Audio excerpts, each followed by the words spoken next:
So I want to, at this point, just go a little bit into maybe the public market versus the private market. The private market is one that has evolved rapidly over the last 2 or 3 years. And our office has been fortunate to be a large part of that. We feel that we are educators and innovators with the banks.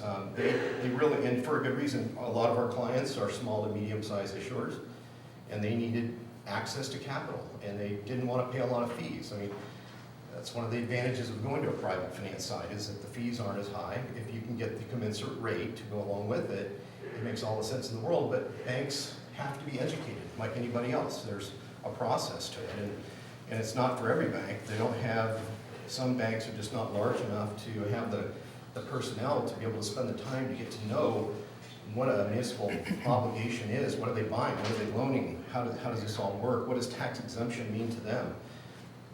So there's a large amount of work that needed to go into the education process to educate small and medium and large banks as to what we call private placement opportunities for municipal finance.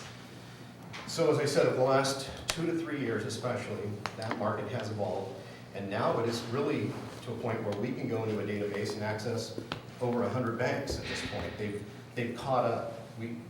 All the education that we've done, it's starting to matriculate through all the banks. So it's a nice thing to see, because it opens up capital to government, small to medium-sized governments that wasn't there 3 to 5, 6 years ago, at least not in a mainstream kind of fashion.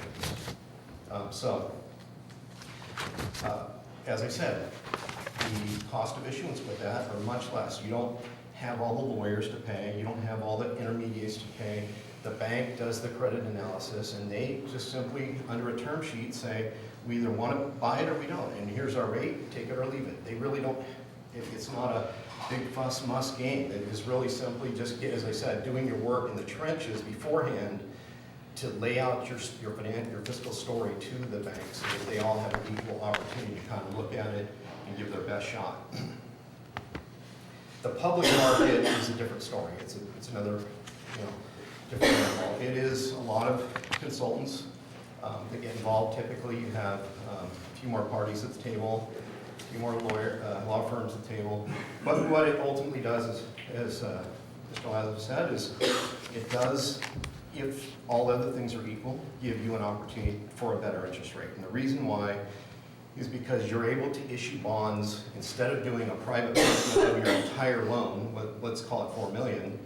You're able to what's called certificate those into bonds, $5,000 denominations, and therefore you can offer it to Wall Street, theoretically, under a publicly offered transaction, and Wall Street then buys these $5,000 bonds. They bid against the $5,000 incremental bonds instead of a $4 million loan.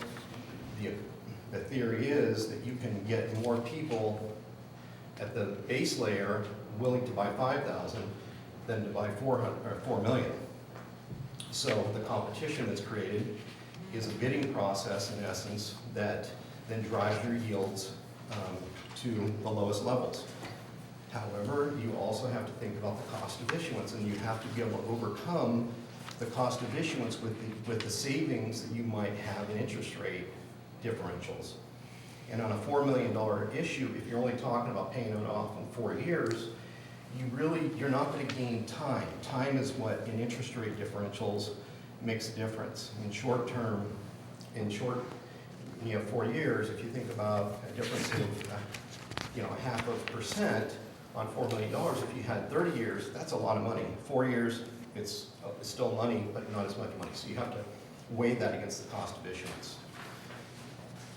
Now, and a little bit more on the publicly offered side is the credit story is told in a book, what's called an official statement. The official statement is a fairly thick,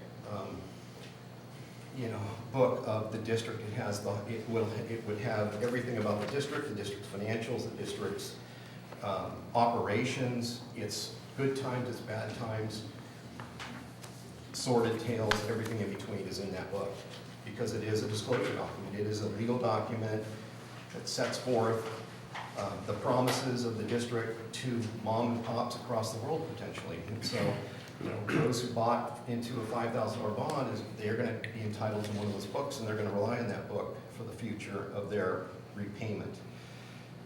So private placements, as we just talked about, it's a streamlined process. You still have the legal process. You have to go through the structuring.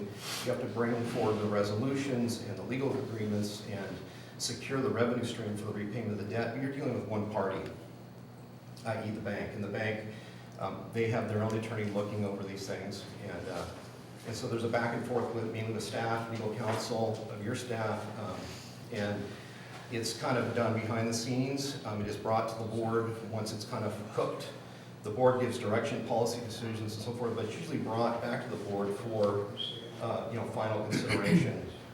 Once the parties all vet, then it goes back usually for one more iteration before it's actually solidified. Publicly offered transactions typically come back to the board 2 to 3 or 4 times. Longer transaction, much more process as well. The private placement also has the benefit of being able to lock an interest rate. That's important for you to understand, because as I just started this discussion with the idea that if you do view the Feds and the market reaching some volatility point at some point in the future, the ability to lock a rate with the bank in advance of the transaction up to 45 to 60 days is an important feature.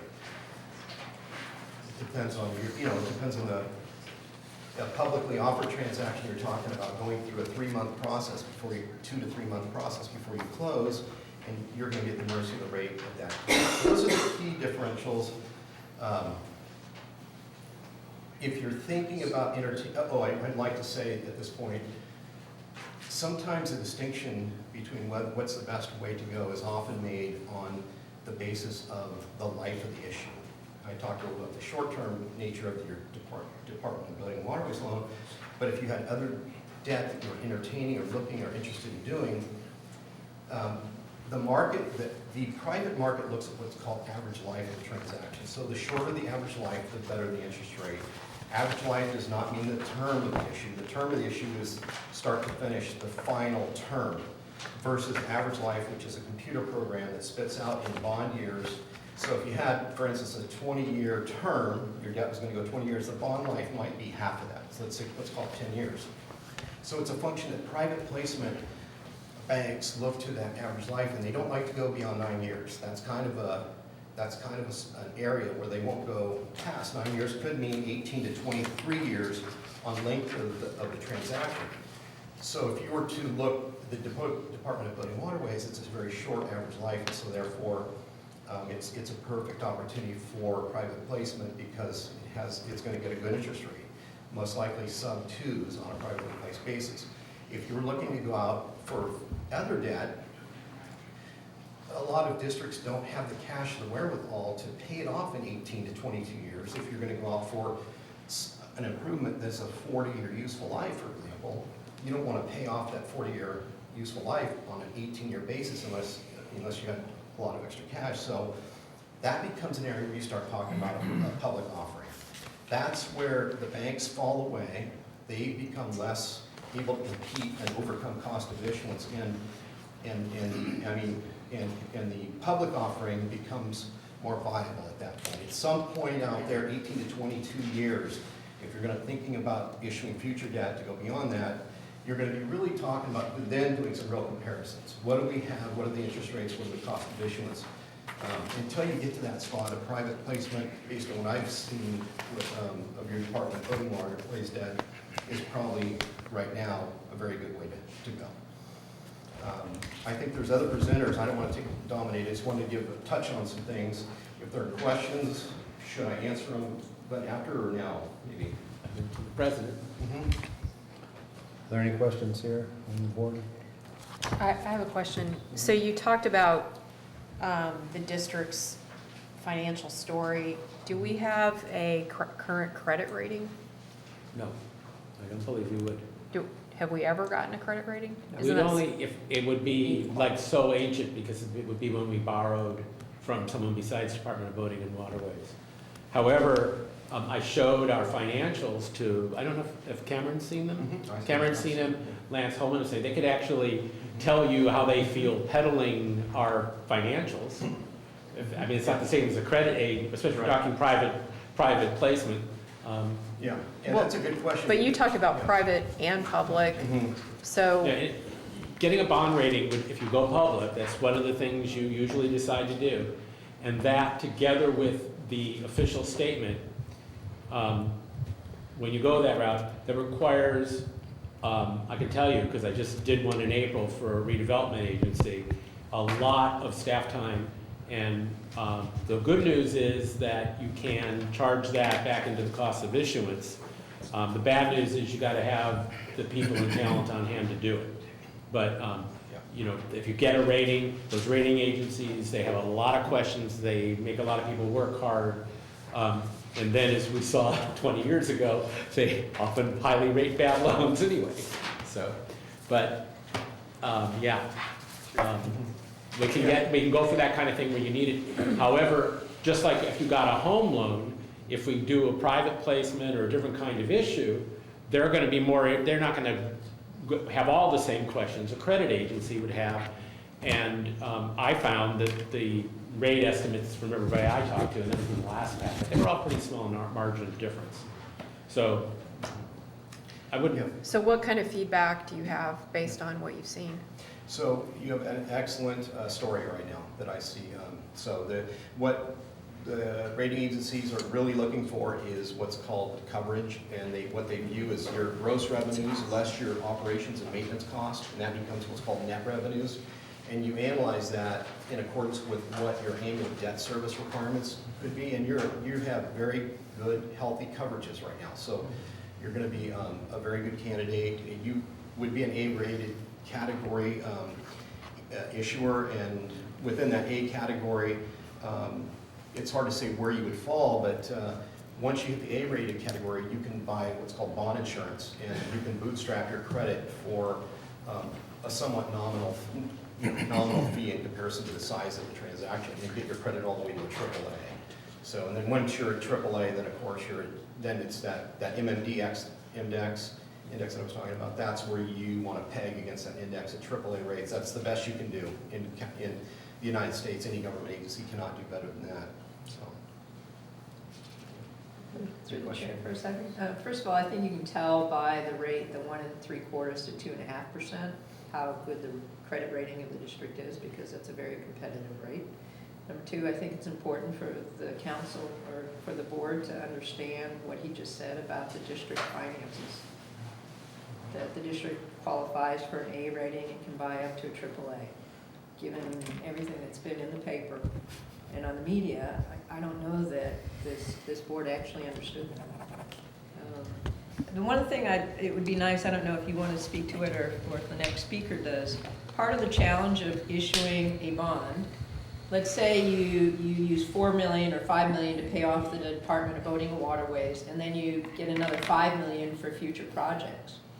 Well, that $10 million gets issued all at once, so you have to pay that interest all at once, even though it may take you 5 or 10 years to use that additional $5 million. So the problem with bond issuance is that you are paying from day one interest expense on the total amount when you only may have paid off half of it to Department of Boating and Waterways. See, So that's where what your plans are, and that's the importance of having, knowing what capital plans are. Refinancing the DBW loan is a simple thing, but if you wanted to do other projects, as you look at when and where you want to roll, there's a lot of options. You could do lines of credit type things.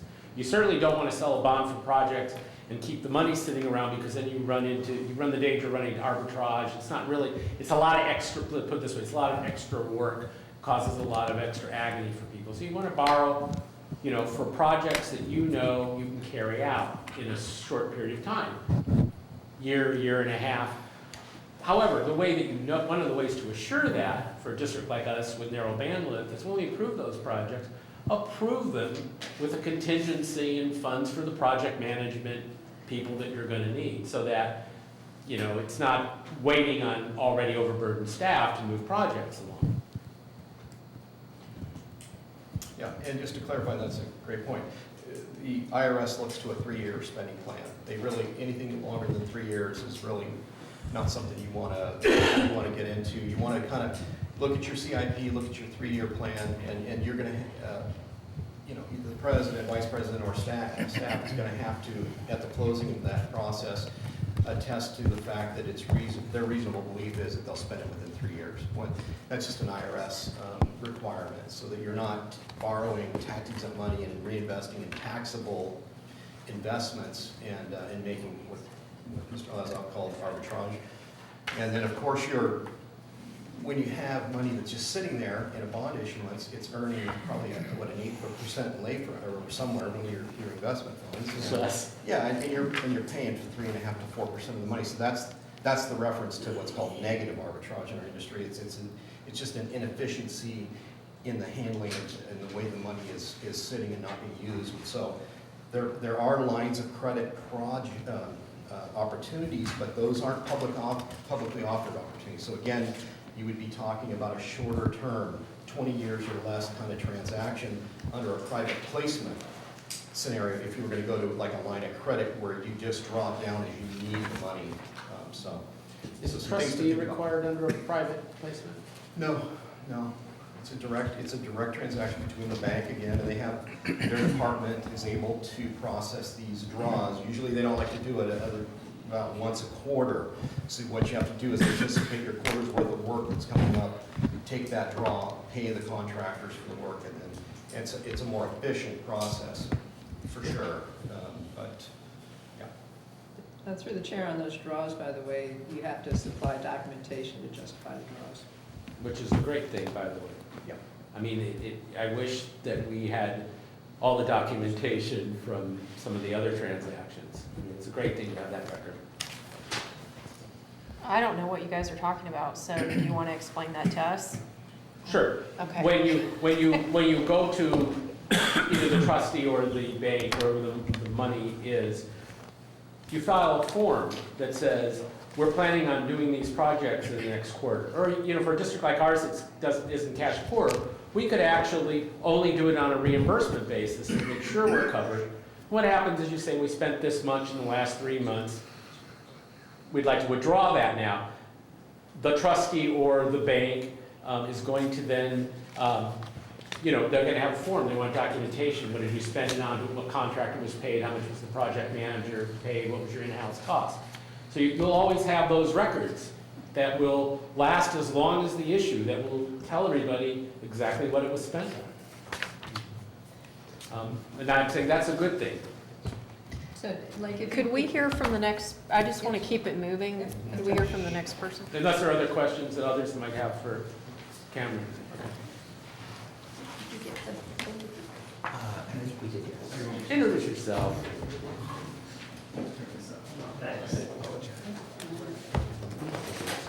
Thank Just you. one there. Thank you.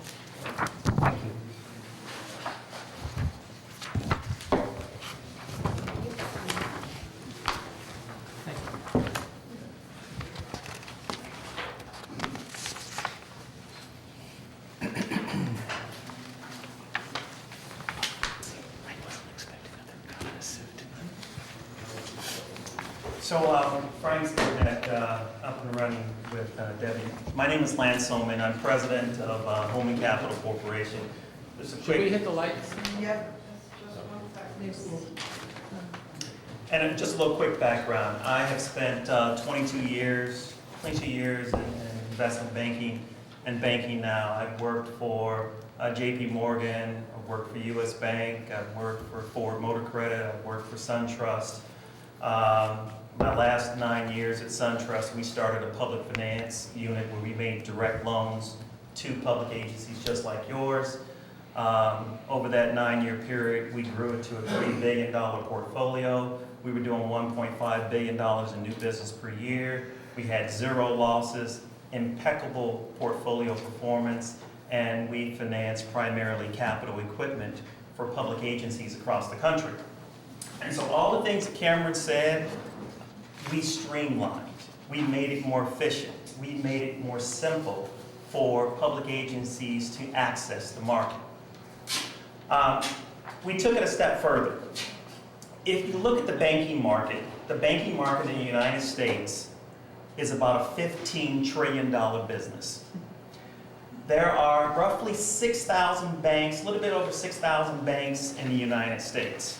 The top 25 banks in the United States control $11 trillion. The remaining 5,975 smaller banks in the United States control $4 trillion.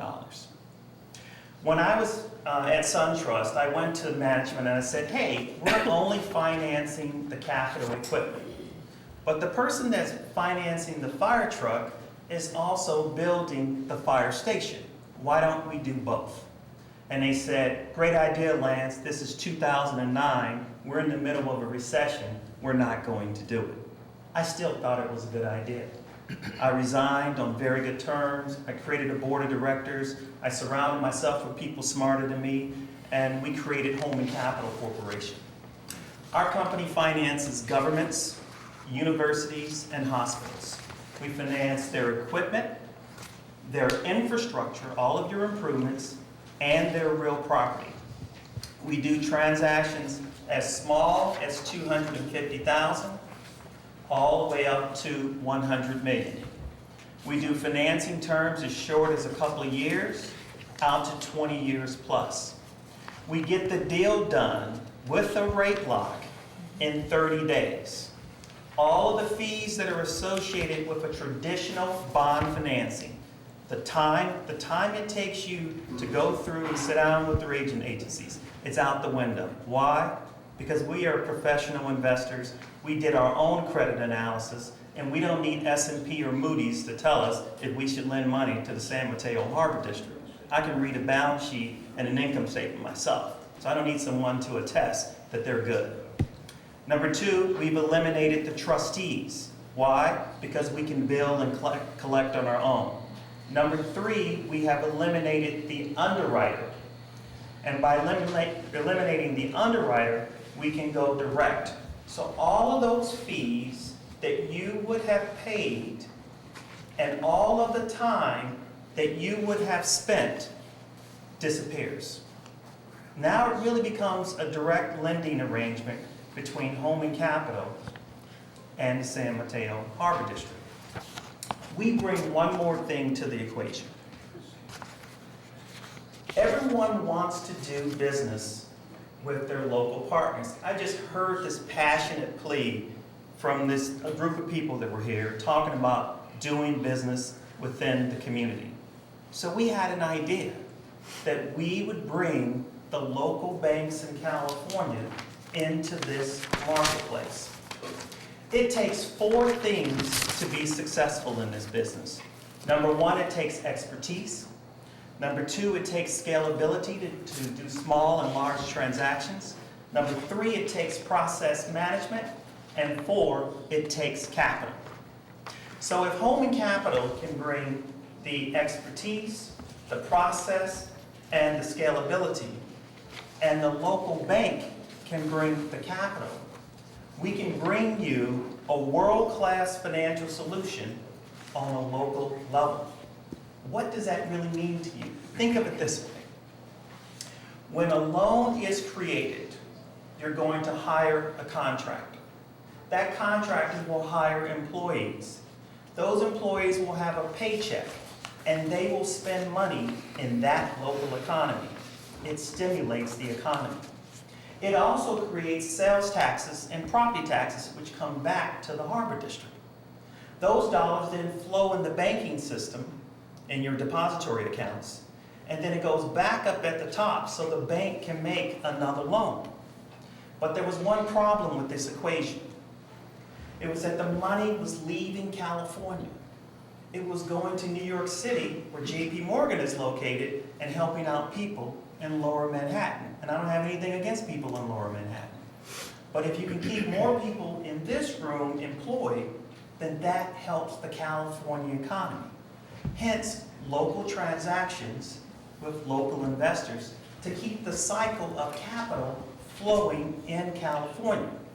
So if you can have the world-class solution you need to refinance your project and also to improve your facilities, and you can keep the money in the state of California, it solves both equations. So that's what we set out to do. So you can't get on? We cannot. You were my witness that it all worked when you got here. May I have one of these, please? Let me have one. All right. So, That was the fail-safe. exactly, you always come prepared. So, again, who do we finance? We finance the governments, the universities, and the hospitals, and we finance all of their equipment, infrastructure, and real property. What does Home and Capital Corporation bring to the table?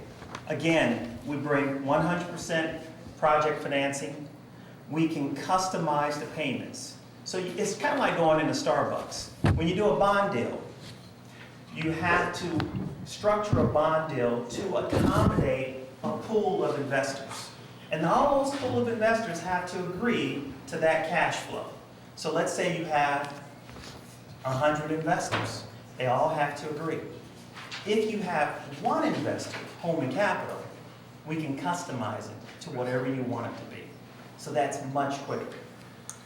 I already talked about local capital, competitive rates. You saw in our presentation, we're going to do this deal for the refi, I believe it's at 2.5%.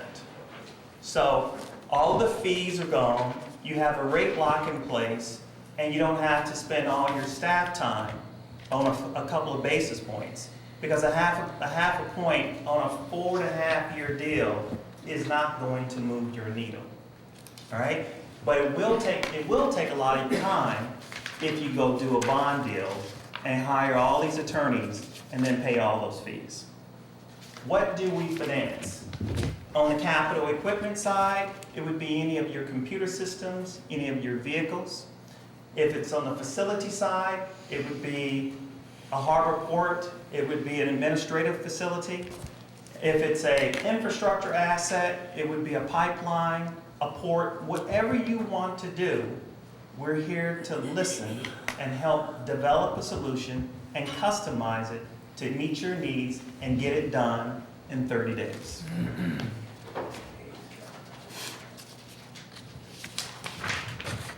Now let's talk about your capital needs.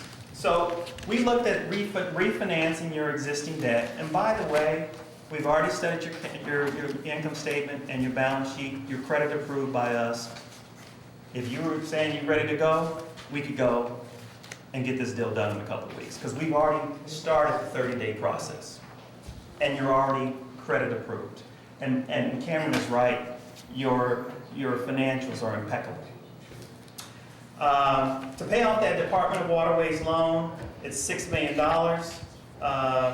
We can reduce your interest rate, and we can create significant cash flow savings. Oh, there we are. So Frank, go to page 5. What is our current interest rate? 4.5. It's actually a little higher than that on some of them, because we won't get into the details calculations. On some, it's 4.6.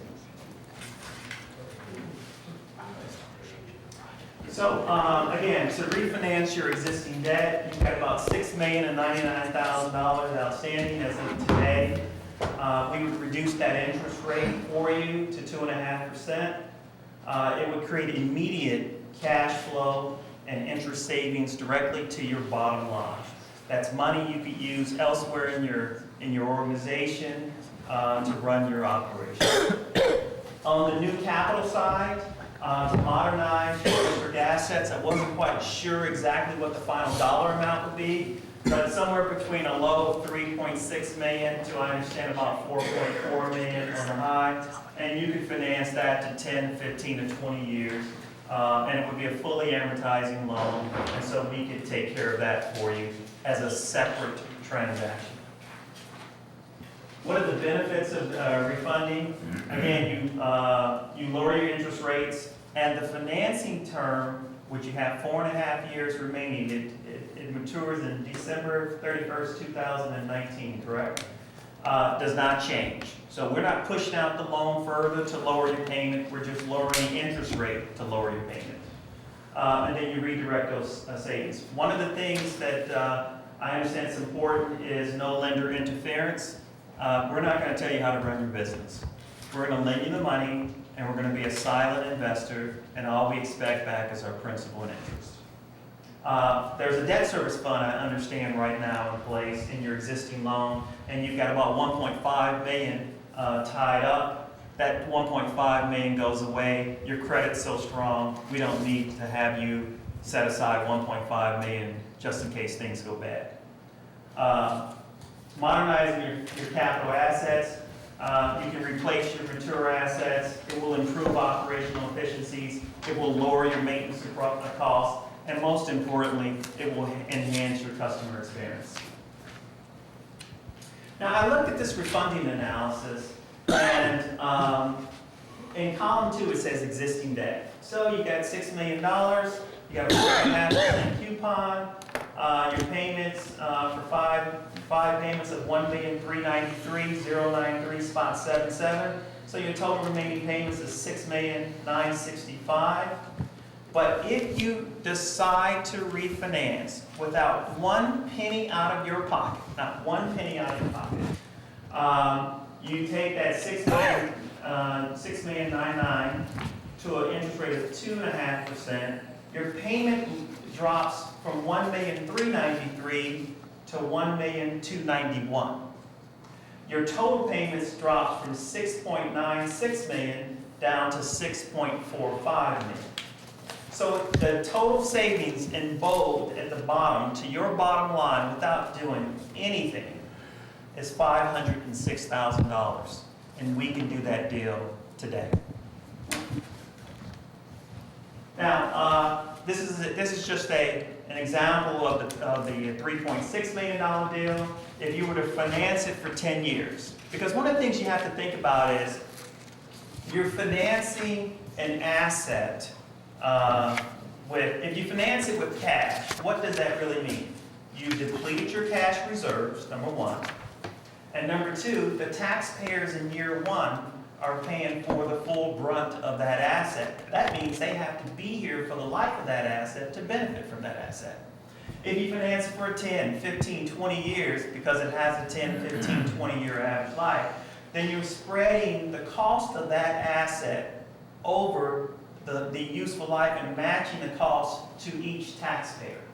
So if you were to choose a 10-year financing at a 3% coupon, your payment would be $211,000. Total payments would be $4.22 million.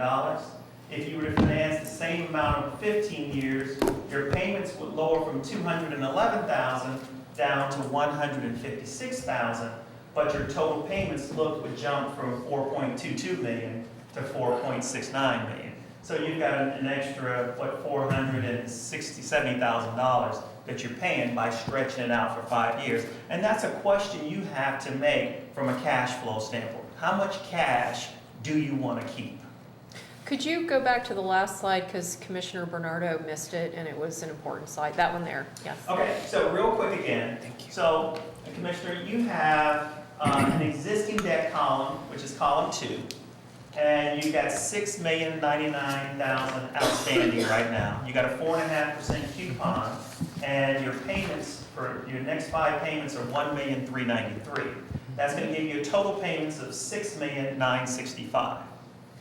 What we are proposing and what you are credit approved for today is we would take that $6,099,000, lower your rate to 2.5%. We would give you 5 payments, and your payments would then lower from $1,393,000 to $1,291,000 per payment. Your total payments would lower from $6,965,000 to $6,458,000 for a net savings to the district's bottom line without 1 penny out of its pocket of $506,000. Thank you. One more slide, please. Now, this is one of the things Cameron talked about as well, the process, okay? So, you have a project discovery phase. This is where we are sitting down with your staff to understand what are the goals of the district. What is your capital improvement plan? And then we're also going to review your audited financials to determine how creditworthy you are and to determine how much we'll lend you, how long we will lend you, and at what interest rate we will lend you at. So then we're going to come up with, we're going to research with bond counsel like Cameron, what products are best suited based upon your powers as a harbor district. And then we would come up and suggest a revenue note, or one backed by your property taxes, or a promissory note where you can do both. So there's different types of structures you can use. It doesn't really impact your interest rate that much, quite frankly, because you guys are already very strong. If you were a weaker harbor district, and let's say your revenues from your port operations were down, but your property taxes were higher, yes, that would, if you gave us additional property taxes, that would make it better. But they're both very strong. Okay? Credit approval. The next thing we do is, before we send you a proposal, we're going to credit approve you. Right? Because if I give you a document that says I will do this, even though it says subject to final credit and document approval, I'm not going to give it to you unless I've credit approved you. Contract management. That's where we engage bond counsel. And so we make sure that the documentation is compliant with both federal and state statutes. Everything is done right. So you would hire counsel to represent you. We would hire our counsel to represent us. And either he would draft or we would draft, but the language in the agreement would be acceptable to both parties. All this is done within 30 days, by the way. Then we would bring to you a package. It's ready to go. You decide if this is something you are ready to approve. If you have governing body approval, then after that we execute the documents. We then fund the transaction. This is one of the things that Cameron talked about. So, and the speed of us paying invoices was one of the things that she asked about. When we fund that $4 or $5 or $10 million or whatever you need into an escrow account, and you are ready to pay a vendor, it's not every 3 months. It's whenever you get ready. You get an invoice from a vendor, you submit it to us, the invoice, and one document is called a payment request form. Pay ABC vendor $400,000, period, sign it. We take that and we pay the vendor. You had $10 million in the account, we took $400,000 out, you got $9.6 million left in the account. One of the things that's important is you do have up to 3 years to disperse the money out of the account. So you don't want to go out and borrow money that's going to take you longer than 3 years to spend. So just be mindful. And that's the beauty of a private placement market. You could take $2 million this year, $2 million the next year, $2 million the next year, or you could take $5 million. But here's the trade-off. The economy is beginning to pick up speed. And when the economy picks up speed, that means employment is rising. When employment rises, the Federal Reserve Bank wants to control how quickly the economy grows. And at the top of the pyramid is the price of money. And if they believe that the economy begins to run too fast and inflation goes up because more people are employed, your interest rate will go up. And that will eat into your bottom line. So, like Cameron said, this is an extremely unique situation where we went through a financial crisis, and both the Obama administration and the Bush administration decided to make money super cheap. And by making money super cheap, it created more investment. Now the economy is beginning to pick up momentum again, employment is rising, and will they raise rates? My gut feeling is maybe a little bit, but not that much, because it's still fragile, and we still have a lot of people that are out of work today. So I don't think you have much to worry about on rising interest rates that will be impactful to you. But could rates rise 25 basis points? Yes. Is that impactful? From my vantage point, for how much you want to borrow, I would say no. Finally, again, the expertise deals up to $100 million.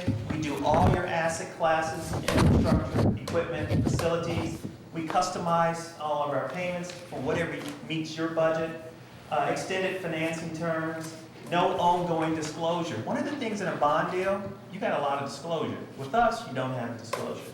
No management interference, low fees. When I say low fees, you're talking $5,000, $10,000. That's it. It's very low. Competitive rates, an efficient process, quick funding, less than 30 days. Questions?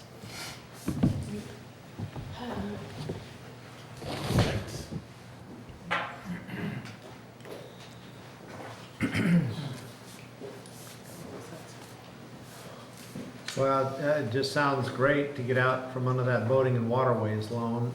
Can you clarify, do you guys work together or like totally So separate? what you could do is you're going to need counsel to represent you. You're going to need someone with an expertise. Cameron has 25 years in this business, an impeccable reputation, all right? I'm going to need counsel to represent me. So you can hire Cameron, and that would be your only fee, really, plus the $5,000 or $10,000, which is the doc fee for us. And then we would do the deal. So you need someone with the expertise so we can get it done quickly for you, and you have someone represent your interests. Now, with that said, I'm always going to do a deal that is really rooted in what's best for the client. And one of the reasons I started this company 6 years ago, is because I thought that one of the reasons we got in trouble as a country is because we stopped listening and we stopped reading the fine print. And I said, I'm going to help people with the fine print. I'm going to help them make a better decision. And if they make a better decision, we won't be back in this situation again that we were in 2008. And it all comes with information. If I disclose everything to you, if you hire top-notch bond counsel representing you, and you're going to work with firms that are in good faith, if you're going to keep capital in the state of California to create more jobs, how can you lose? You simply can't lose. One of the things I want to add too is just, first of all, when I invited the presenters here, was because of their ability, I think, to present the range of options. I'm not saying don't do business with them or do, but I want you to know that it was because of the request you all made at the last meeting that you wanted to be educated. So I was fortunate to get people that I thought could do that. And I told them there was no obligation from them being there, and I don't want you to feel that. I mean, obviously, if you're impressed, that's a different thing. And I do want to say that what is real important is that you be clear on what it is that you want to finance and how you want to look at it. And just one thing I can say, if we don't do something with a lot of cost of issuance, say we pay off the DPW loan real quickly, even if that isn't done yet, and we then finish a capital improvement plan and we decide we're going to cover half or all of it with that, we can refund that into it. Those are refundable. So what I'm saying is that we can do a better job the more you know about what you want to do in the future, but you're not locked in by your inability to predict all the decisions that are yet down the road. And we have items on this agenda where you're thinking about where there's a possibility that you might spend money that we didn't think we would spend as recently as July. So it's okay. There's ways to do that. I wouldn't let the pursuit of the perfect interfere with moving forward and getting something done. But if there are things that you know that we want to finance, we might want to run our numbers again, because I think it's been a while since they were run, and go ahead and put that forward. It is a 3-year. Is there public comment on this? We haven't. No. Okay. I don't have any questions. I just have comments. It's onerous to me consistently to hear about the regulations upon us due to the boating and waterway loan, and we're subject to this, we've got to check on that, and we need permission to do something else.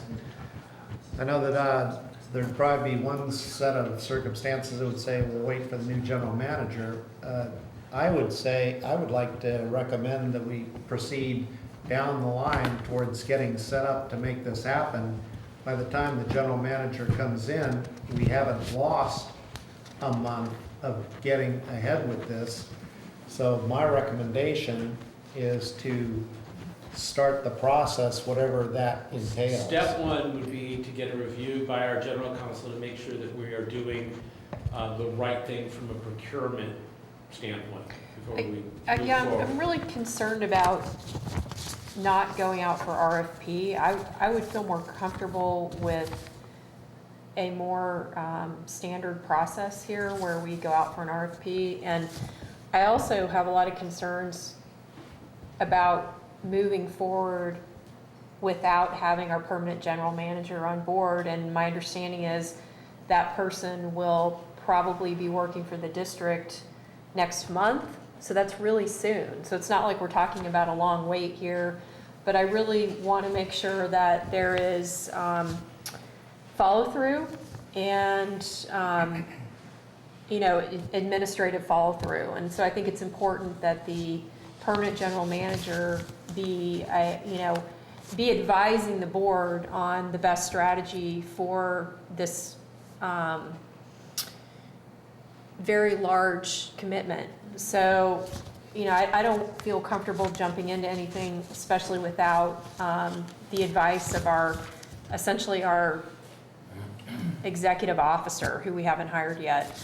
And then I also want to get more input from our council as well. So I'm not comfortable with rushing into anything, but I did think the presentation from both of the two presenters was very strong, and I learned a lot, and I really appreciate it. So, I think it's just, this is a big step for this district, and we need to, proceed cautiously and make sure that we're doing our due diligence and that we're not rushing into anything. And I think that's important from a public perception standpoint too. But we're so close to hiring our permanent general manager. I mean, it's like 1 month away. So I would just feel better to have them become part of this big decision. That's my feelings on it. May I say something? I think she has a very valid point.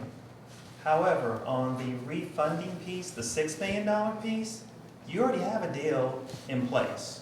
All we're doing is giving you a lower payment. And we're removing the management interference clause, and we're removing the $1.5 million in funds you have to set aside. That's it.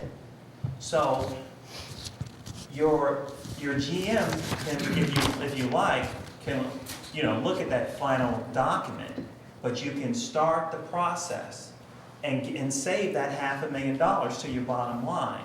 Now, with regards to the other 3.6 or whatever your additional capital improvements are, before you engage us, you have to decide what is your wish list and identify which projects are important, prioritize them, come up with a cost, and then we can sit down with you and tell you how we can finance it. I don't think you're there on phase 2. But phase 1, the refunding, you got everything. I'm not attached to, I want to say I'm not attached to a particular procurement process. I'm attached to doing one that's lawful. So that would be the only holdup I would urge you to have.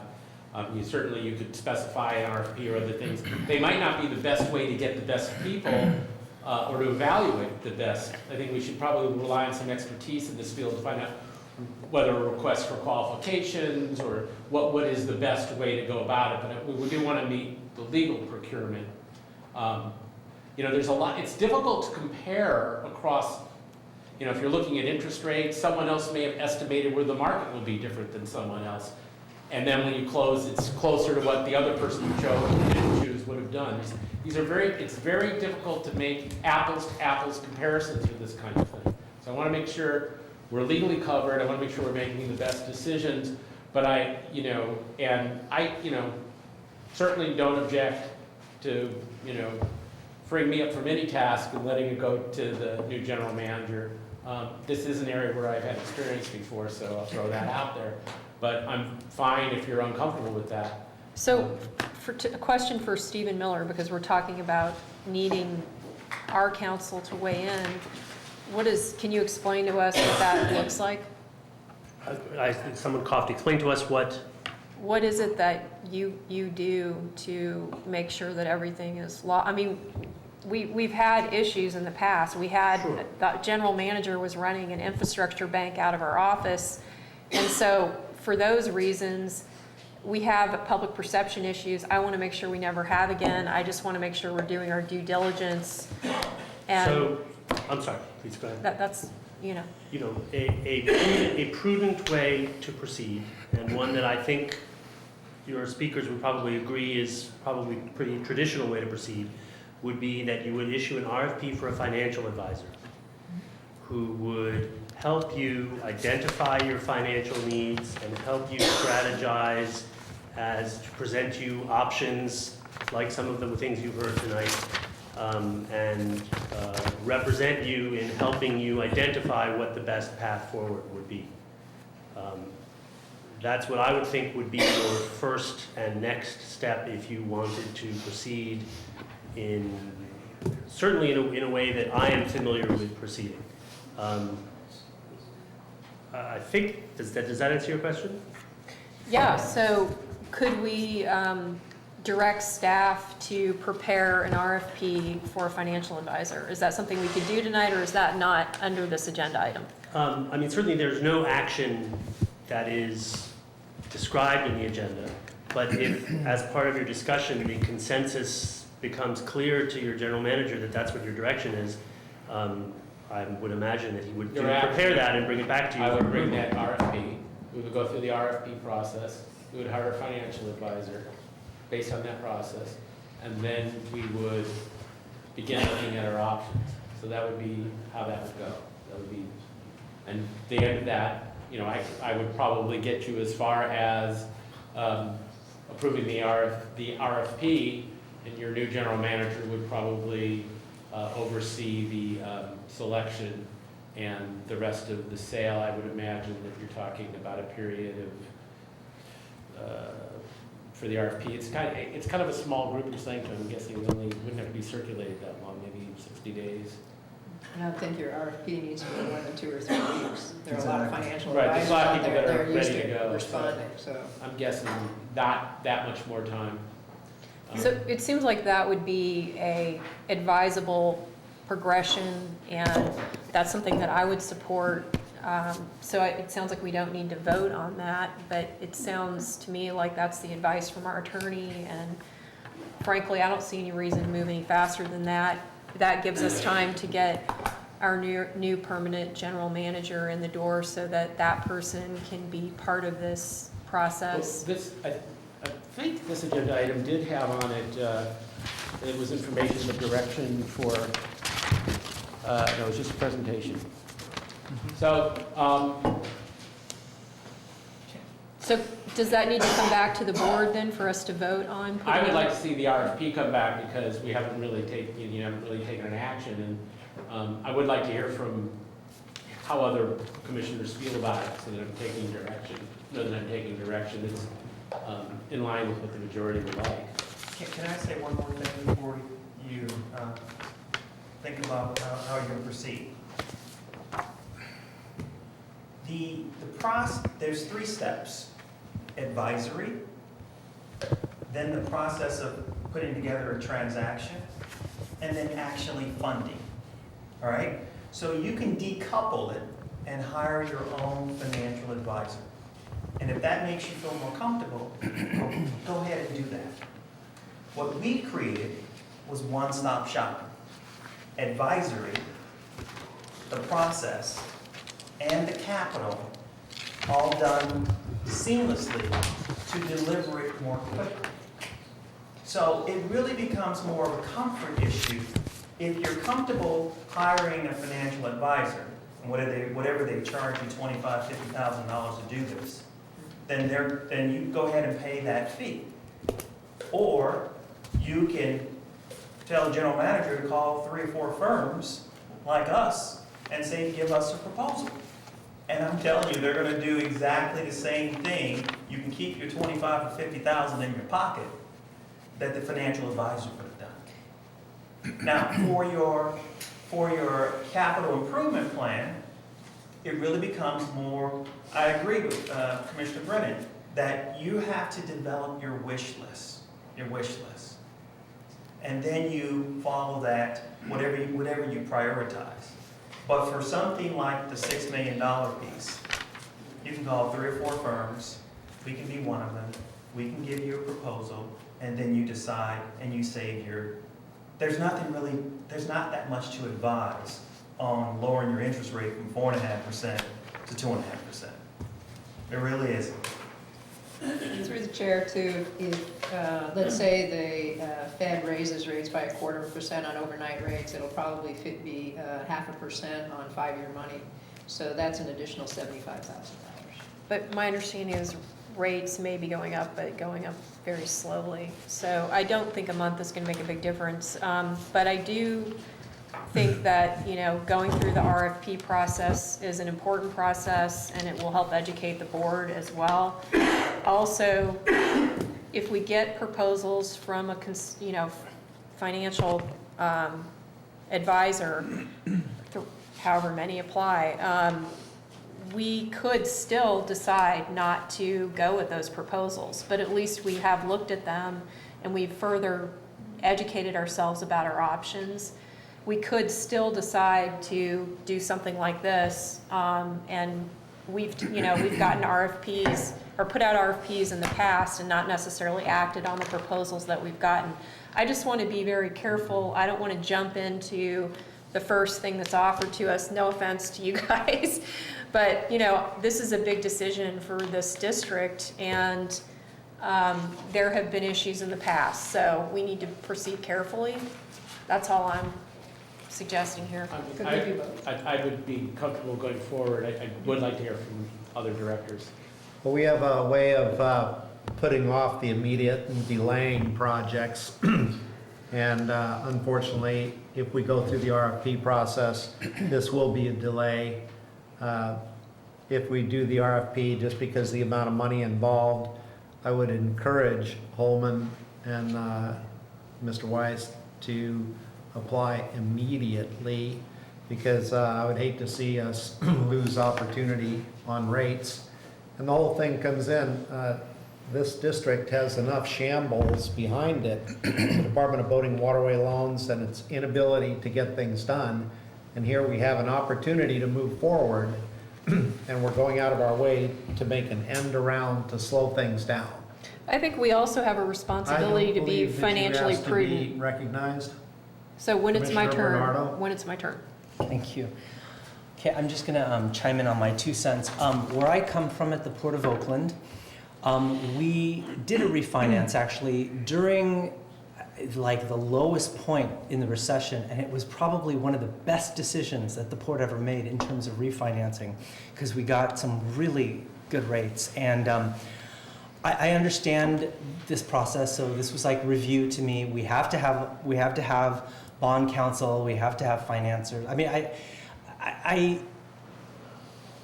the thing that I learned the most at the Port of Oakland, it's timing, and that really, that spoke to me, because it reminded me of what we did back in, was it 2008 or 2009, when we got the lowest possible rate. I mean, it was just, and then things started getting better.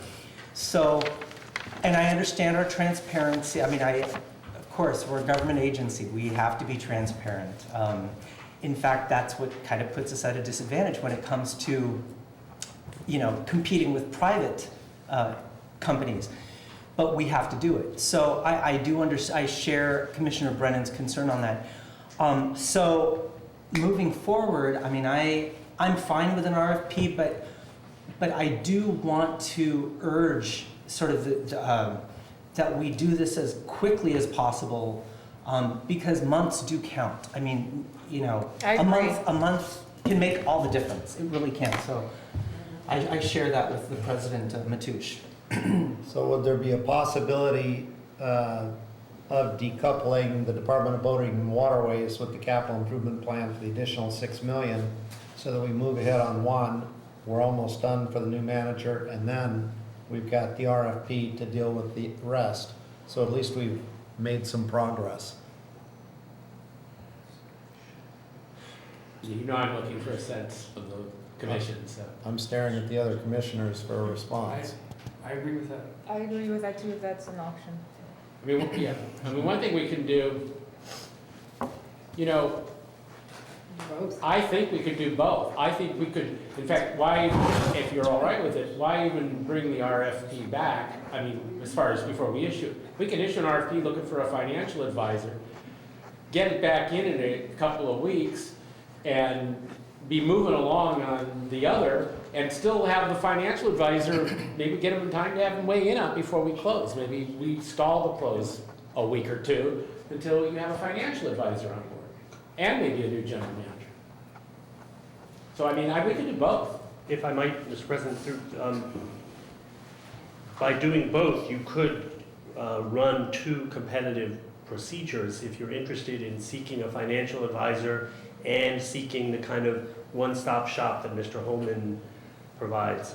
The district does have competitive procurement rules. With respect to Mr. Holman, he no doubt is going to make money on this deal, and he should make money on this deal, but there are reasons why the district is required to compete projects like this, and it may be that Mr. Holman, there is no one who can do what he does, but it may be that there are others as well. So I'm not sure that I would feel comfortable from following your policies to say, well, we don't need competition for this part of the loan, but we do for that part of the loan. I think competition is good for everything. I would agree with council. I want to make sure that we do this correctly and proceed cautiously, but get it done as quickly as we can. So, yeah, I'm very concerned about making sure that we follow proper procedure with this. It's too big of a deal not to. There's no reason to jam something like this through all of a sudden when we've been waiting this long. I mean, I want to get it done just as much as everybody else. I'm really not happy with our current loan situation, and I'd like to get out of it as quickly as we can, but I also want to make sure that we are living up to our fiduciary responsibilities and that we're being fiscally prudent. So those are important things for me. All right, so I guess we're going to request and direct staff to develop the RFP. We'll develop an RFP and issue it. For And both. try to get responses. And then perhaps they're already gonna be further enough along, they're gonna say, hey, look at our costs compared to, Both RFPs. Well, Two, right, or, well, maybe competitive, an RFP, we'll be able to compare. compare. Try to find other people that do what Holman Capital is, maybe Cameron knows some folks, and Right. I can do competitive on both. I'm not the only firm in the world that does this. We do it, we think, very well. We do it with local capital, and we do it in the best interest of our clients because we want to be in business and maintain quality and the integrity of our company. If you decide to wait, you should wait. If you think what we presented to you makes sense, because I think time is, each day you don't act, and I'm not trying to push you, each day you don't act, it costs you money. This is getting a little too pushy for me. Okay, thank you. Okay, I'm sorry. okay, Commissioner Brennan, we've heard enough. We're ready for an RFP. We can move on off this topic. How many are we doing? Am I doing it? I'm doing Financial RFP both advisor. for some sort of private placement, and I'm, and have them specify, this is what I'm telling you what I think my direction is. I'm gonna do an RFP for some kind of private placement, looking at cost of issuance and interest rates. I'm trying to find people that do that, issue something. I'm also looking for an RFP for a financial advisor. Correct. I think I have a template for one, I'm not sure if I have one for the other, so one may take a little longer. At the same time, council will be moving on that aspect. Council will be with me every step of the way, as always. And that makes sense to you, Stephen? Sure. Okay. Stephen has been my new best friend for 80 days. Will continue to be so. He's everybody's new best friend. All right, moving on to new business. Can I ask one thing? Yes. Before we move on, is, our firm is a bond counsel, legal counsel firm, so it sounds like you covered the financial side of it. And I'm just wondering if you also want to include the legal side of that, so that you have a chance to bid, We should. I guess, or propose, because I think it's clear, right, that you need both. You also, don't you also do FA services? What's that? You do financial advisor, right? We don't hold ourselves out. No, We- that's, We offer it, but only, we are an MA, municipal advisory That's what I firm, but we are first and foremost a legal bond counsel firm, so. There's a difference. So you wouldn't want to, I wouldn't want to bid into a financial. So that's 3 RFPs, just to be clear. That's three RFPs. Three ready to RFPs. do that. Yeah. But I On mean, and council. also remember too, that I'm sure that, as we said, them around, I'm sure Hanson Bridget has bond counsel. Is that true? We would not be your bond counsel. Because it would be a conflict. And we don't have to vote on these RFPs. Well, It's a question for Stephen Miller. Correct. I can Okay. issue, You have to vote to award a contract. and even if you didn't have to vote to award the contract, I would want you to, because that's the point at which you'd finally be weighing in on the actual decision. Yes. Formally. I just meant we don't need to vote to initiate the process, and he said that we No, don't. because I got direction. I'm uncomfortable that, that none of you will fire me for issuing the RFPs. And by the time you did, I'd be gone anyway. Could we take a break through the chair? Could we take a break? Okay, we'll have a 5-minute break or 4-minute break.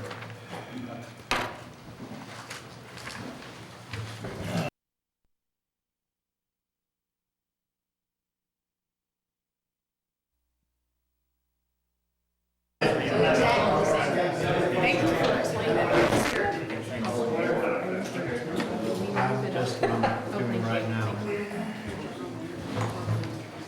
All right, the chair requests taking an item out of order, although we didn't request that at the beginning of the meeting.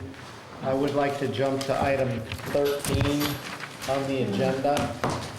Discussion and possible action on fees for fish offloading, fees for wholesale purchase, and fees for retail sales. Do we have a staff report, please? Mr. President, I have to recuse myself from this item because I have a conflict of interest. Yes, I'm gonna begin with the staff report, and then I'm gonna allow the harbor master to make some comments. The one thing that I have heard, and I hope the president doesn't mind me misquoting him, is that if you look at our commercial leaseholders, there may not be any of them that are happy with our responsiveness, our services, our leases. And so far, in the short time I've been here, I haven't been able to disprove it. So a lot of the verbiage in my staff report is talking about how do we decide which leases are the ones that we're going to approach first.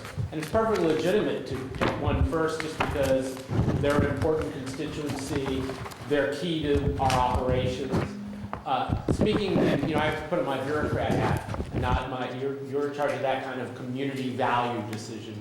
But my bureaucrat hat tells me that what I'd like to do is have the district take action or continue to, as best as it can with the resources we have, get our summary together of all of our commercial leases so that we can get an overview, so that we can pick on the ones that where there's the most potential to A, bring in more revenue, and B, there are ones that we can at least negotiate from a position of strength because they may be being put closer to their termination date.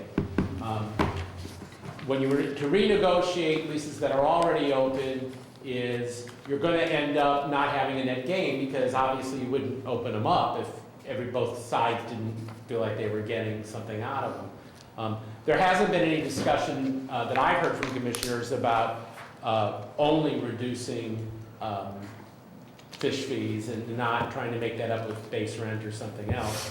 I don't know that that's what the fish buyers have been asking for or not, but we'll get to hear from them tonight. So that's largely what I wanted to say in general about, what you want to tackle first. I have a point of clarification. One of the things that I noticed about the staff report is that you didn't address the issue of the fact that we have a policy currently that we are not enforcing, which is the non-leasee situation where we're supposed to be collecting, according to our own policy, we're supposed to be collecting fees from non-leasee wholesale fish buyers, yet we've never, ever collected any of those fees, but we have that policy on the books. So it's kind of a complex situation, and I'm not sure if you realize this, but this issue has been coming up for a number of years. So to suggest that somehow other lease issues are a higher priority, I understand that you're new and so you don't have the background, but our fishermen have been waiting for years to try to resolve this issue. So it's come to this board numerous times over and over again. And when you put that in context with some of the other lease issues, and there is a lot of revenue at stake here, and there is a lot of business interest at stake here, and the commercial fishing fleet is important to the district, and the fishermen are our partners. It seems that the staff report minimizes the importance of that and the fact that we've delayed and we've procrastinated on this for years. So, but I understand that you don't have that background. Well, not only do I not have the background, which may be why it isn't in here, but also perhaps I was misunderstood, at least by one commissioner. I'm not saying that all of those considerations aren't important, but I was putting on my bureaucratic hat and saying that as your administrator, I would, not as a person who's looking at what's important to the community, not as an elected leader, which is your role, but as an administrator, I would start with those that bring in revenue. This is not telling the commission what to do. And I'm sorry if people understood it that way. That's why I was trying to clarify how important, the difference in the role here. I do think we've had a lot of discussion about, whether we should be doing tax money or enterprise activity and how they're collected. I'm suggesting, from wearing that hat, that I would be looking for revenue. I would be looking for leases where in negotiation we could gain. I certainly agree with Commissioner Brennan that if based on past history or your relationship with these folks or how central they are to the harbor, if the commission feels, yes, this is the top priority, it will be my top priority during the remainder of my time here. I mean, that's, you guys are going to make that direction. So I hope that's not misunderstood. There are a lot of issues with fish buyer leases as thick as this packet are that aren't in my staff report that I've been learning about as we go. I'm not going to sit here and pretend to be an expert on every issue and to have the historical knowledge of all the things that took place since 2013 and before. So I hope that that's understood, that what you're seeing in the staff report is what I have learned in the 80 days I've been here. First time I've ever dealt with fish buyer fees. Scott has some more experience. And by the way, that's why everything that I could possibly find is in this packet, because you can see it, whatever I've been able to find as well. And I'm glad that people can point out things that I have missed. But what I wanted to say on fees is one of the things that I've learned is that if you, and I'm going to be educated by the fish buyers and by other commissioners for sure, but what I've learned about the fees is that in some ways, that's a more equitable, in many ways, that's a more equitable way to raise funds than base rent. Because what's happening is when they have a good year, they're paying more, and when they're having a bad year, they're paying less. But with a base rent, if you lowered the fees and raised the base rents, they'd be paying more in all kinds of years. Plus, in a bad year, they're not, and I put the information about some repairs that were done to Johnson Pier, not to say that all those are due to the fish buyers, or, I don't want to argue about whether some or all, or what portion of it is, but I want to make the point that we have maintenance issues on the pier, and to some extent, wherever you want to judge it, without a full engineering study, the better fish year with more trucks going back and forth has more wear and tear. If we have bad fish years for the next 10 years, the lower fish fees will reflect that. If we have gangbuster years, higher fish fee collections will help us keep our infrastructure in shape. I didn't do an engineering study or a traffic count. I'm just saying those are some general rules that I've been impressed with. As I've learned about this topic, and honestly, only started to really learn about it when Commissioner Brennan put it on the agenda. So I don't want to, I'm not trying to pretend about having expertise about those fees, and I don't claim to have it. But those are things that I've learned. The other thing I want to raise is that any fees that you are going to have collection problems. And there have been some issues that I don't quite fully understand because I keep getting stuck between why, some have told me that there are documents that show what the fish offloads are, that those are available. And then some have told me that the fish buyer, we can get them from the fish buyers, and then the fish buyers say, no, we don't have to give them to you. And so there's been this kind of back and forth. And I haven't resolved that yet. Maybe Ms. Nuther or some of you have more information, or the fish buyers can help us. Could you clarify, I noticed in this item that you included in the packet where you give a rundown on fees collected from the 3 fish buyers for 2013, 14, and 15. There's no retail fish buying fees included in the report, but you do have wet fish, finfish, shellfish, but you don't have retail. Why was that excluded? Because that would mean these numbers are completely First of off. all, I can clarify that if they're not, I included the whole report, so if they weren't there, they weren't in the report, unless somebody dropped some pages from it. So if we're talking about the report. You're talking about you So, supported or? 115, page 115. 115. I want to make this really clear. Yeah, I'm not sure where we're looking, It's a yeah. lot of pages. I put in as much, as you can tell, as much information as I could find. If I didn't put something in, it's because, it should be because I didn't locate it. So, I mean, I thought I was putting in the whole report. Well, I don't know why you put in She's all looking 3 for the wrong leases, because they're all 115. identical. Well, for example, Oh, part 2. if there was a difference between all 3 leases, I didn't want anyone to accuse me of leaving one out, okay?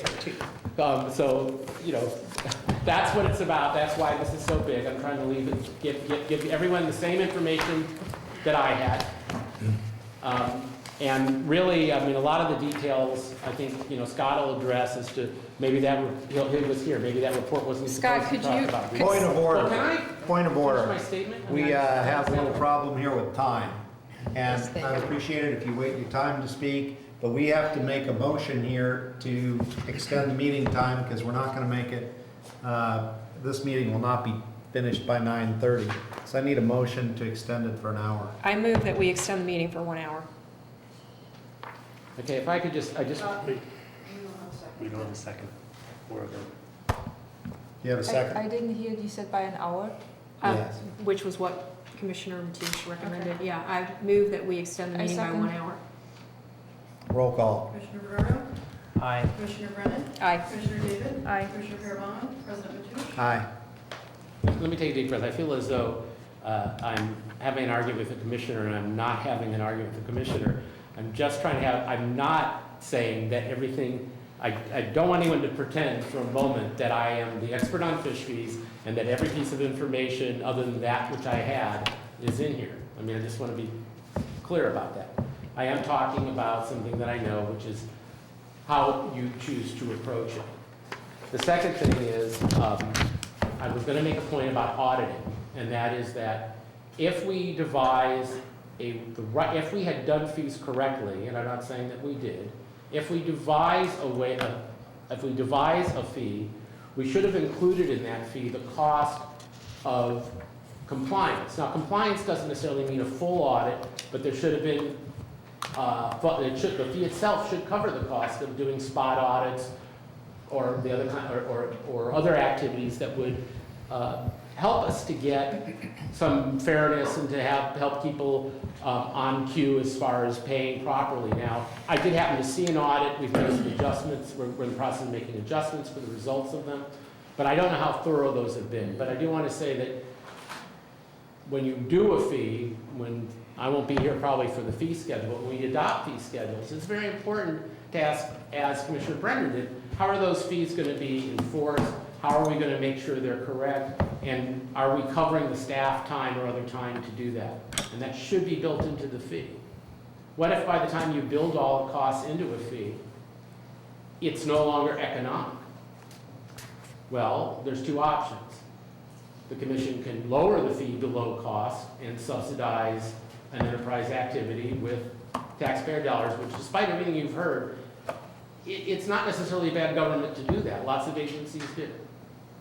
They can do that. The other thing is you can keep it at the market level, and those particular activities might no longer take place there, and some other activities might. I mean, should we be subsidizing activities? You know, it's your question. Do we want to subsidize activities that cost the district money? Sometimes you do. And I think that's, and despite a lot of people have said you shouldn't do that, I'm an advocate for things that you do to serve the community. So sometimes you might choose to do that. Anyway, that was my part of the staff report. I don't know if Scott had some comments, if he's more familiar with the reports that are in there from the auditor and the fish buyer fees, et cetera. Okay, Just for point of clarification, are we getting a second staff report, or are we gonna have public comment? I just want I to. think that, whatever you want. I think that. Yeah, I'm open Is to that whatever you right? want to do. I'm open to whatever too, but I just, I was teaming, this was a staff report by my, as it says on the agenda, a staff report by myself and the harbor master. I did my part. If you would like to Both finish. names were listed. okay. Okay. I'm going to talk about just real briefly so that the public comment and discussion can occur. You know, I think that when I'll describe the history of how I understand it and how it went in my perspective. In 2013, when the leases were brought to be signed by the past general manager, I think the day that he came to the harbor office to have them signed was the day I saw them. So there was no discussion prior about how we were going to enforce. And there's two different avenues. Commissioner Brennan has brought up the fish buyers and also the commercial fishermen type. And so there's basically two pathways of concern. In speaking about the commercial fishermen, you know, whether the board decide, you know, presently, like if you're a commercial fisherman, you have a boat in the harbor, you get a discount for your boat being there because you're a commercial fisherman. You know, that is a cost, as we talk about different costs. And just to clarify, you mean the slip discount? Slip discount, Okay. yes. And one of the things, when I first read this, I had to sit down with staff and say, other than a few frivolous words, I was very upset because it's like, where am I going to put a scale? Because I'm used to where when you do a truckload, like if you look at squid or whatever else that we have for other issues, I'm used to where you have if a semi-truck's going on the dock to unload or a bobtail truck's coming in to unload, or load I should say, you weigh it before it goes on the dock and you weigh it after the dock. You now know how much stuff came off the dock. That's just basic business. We don't have the capability on that dock to do that. Especially when you get 35 to 40 semi-trucks on some days coming through 24 hours in a day. And there's no place to place underground scales that they could drive over without digging up and spending probably $200,000, because I've put in scales before for ports like Oakland and others. So there's some concerns there of overhead costs and how we manage it and how we do it. I believe that there is, especially on the wet fish, the price per ton, we are really high. There's no other way to put it. I believe we're really high.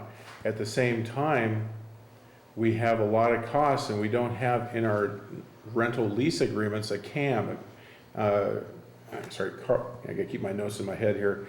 Common area maintenance, a CAM. So typically, if you have rent of a building and they're using our pier, at least on the end to a certain demarc zone, and there's wear and tear on the pier, and we're having to do the repairs, there should be some kind of a common area maintenance fee then in the rent or something similar. My simplest description would be if we had to recoat the pier at the end like we did about 2 years ago, or 2.5 years ago, it might have been that all three buyers and ourselves divided it equally on the cost. That might be a way to do some of that kind of CAM type business.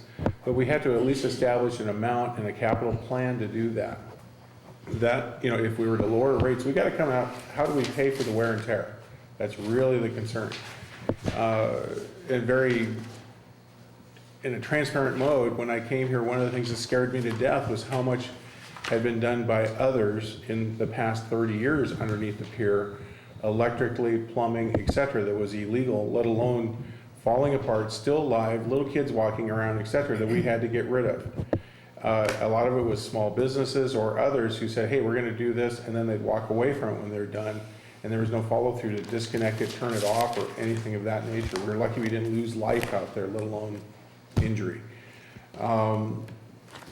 So that was a major cleanup of this. It had some costs over the last 3-4 years. So, you know, when we look at the rates, I think that my biggest piece to say to you folks is that it's really important not just to look at how much we're paying, or they're paying us, but also how much is it costing to run the businesses out there, and do we want to offset that by the district? And if we do, then by how much? Do we put it into a rent, or do we put it into a fee? All of that can be good. I think the bigger piece is if you do a CAM, the common area maintenance, that might be a better way than just doing rent increase if you were to do something. Because what that does, it's adjustable every year. We'd have to come up with some kind of process if the rates were lowered so that we all agree on how we share in it and how we divide the cost. What was it, common area what? Maintenance, Maintenance. CAM. Okay. It's very typical in leases and rental of facilities that are business size, because common areas, like, I'll use a different description. If you have a mall, okay, they're gonna be renting the building, like in our new office building that we're in, there's some common area that's out in the stairways and such, but that's kind of buried into our rent fees. So like in a mall, it'd be like the area outside of the store that you're paying a fee for that, cleaning the trash and whatever. It might not be by the square foot a big amount, but everybody's chipping in for the common area maintenance. And so we, at the very least, if we do any kind of rent changes to offset the fee changes, we need to look at how we can handle that so that it's, and there's another piece that I want to make sure I say is under a CAM type program, ownership becomes all of our responsibility.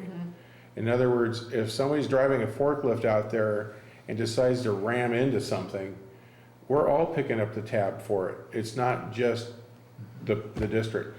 And that's an important piece for me, because, you know, we just replaced all the railing out there, all the bull rail, which is the edge on the bottom. And that was very expensive to do, but we went to a recycled plastic product because the old timber stuff just doesn't last with all the forklift work and whatever. And, you know, people don't drive a forklift every day that are out there, so occasionally they do hit things. And that's not the only wear and tear, but there's salt water intrusion on the deck, etc. And so it's how do we deal with that and that cost as a district so that it's a win-win is really what we're all trying to accomplish here. And I think if we can come up with a win-win in this, and it might be, you know, it may take a subcommittee or something. I don't know how to describe it better, but I think we need to have something where we have to look at what our costs are to operate in the common areas, not just look at rent. That's the biggest thing I want to make sure we think about, because that is where our costs are. And we pretty much know where those areas are. It's pretty much where all that new coating was put on the deck in the L-shaped piece going towards the fish buyers, where all the trucks, the forklifts, the bonners and the tubs are all stored and filled and whatever. And you know, so that's kind of my 2 cents of that piece. As far as other impacts, you know, we offer a discount to our fishermen, commercial fishermen boats, but What is that discount, by the way? I believe it was 10%. Okay. But the intent though behind that though is that's money that, you know, if we're going to, being when you don't have a way to really monitor without paying a staff person out there to be a 24/7 guard who's going to basically say how much fish you got for the recreational guys, or not the recreational, the commercial fishermen guys, you know, it's a staff cost that's going to go way beyond what the cost of what those fees would have generated. That's why a lot of it did not go anywhere. And that didn't come out till after they'd signed their leases, and, I said, how am I gonna pay for this? Who's gonna do the work? You can't have a deputy just sit there and wait, because you never know when a load's coming on. You had a log that you spoke about that people keep. You said that there was an offloading log. Oh, there is, weight tickets that do come off, the Scale Master ticket, might be another resource for the commercial sale of fish. It doesn't really show, or it's easy to black out if somebody puts some information on where their favorite fishing hole was for commercial. We don't need to know that part of the information, we just need to know what was offloaded off the weigh tickets. If we're gonna monitor the weigh amount, because it's a legal document by a licensed scale master, or, weigh master. Well, we have some public comment. Sure. So let's start with Frank Bud Ratz. Hi, I hadn't been involved in the fish thing, and I've sort of tried to stay away from it. But I think we have a classic problem with forest and trees, and I see a lot of discussion about specific items, fish fees and so on, and wet fish and shellfish and wear and tear and other things. And we're not looking at the forest. And some of the comments have been that, well, the San Francisco charges nothing. Well, they charge nothing because they want a lost leader. They want a working fishing port there as a tourist attraction. And there's a whole spectrum of things around these fish fees and the harbor working as a working port. And I think we all here really desire to keep this as an active, vibrant, working port. So that says, what do we have to do, and how would that fill in some type of strategic business plan to assure the future? And I think there's a sort of a two-pronged solution here. And Scott, I think you touched on part of it when you said a subcommittee and so on, is what we need is a process to resolve these issues. We can't sit here and back and forth at each other in these meetings and work out what's really going to benefit everybody in this room, which is what we want to do. And so I have two suggestions. One, if the current fish fees that a lot of people feel here are really, truly out of line and burdensome, this board could authorize the staff, the general manager, to provide a discount for a period of time. And then the second part of the solution would be that I think that if the staff would try to define a process, which might be subcommittees, a workshop, public session, or whatever, a process within some time frame to try to work our way through these issues that really benefits everyone involved. And otherwise, I think things are just going to keep going back and forth at each other. We got to get a process to work our way through this. Thank you. Mike McHenry, please.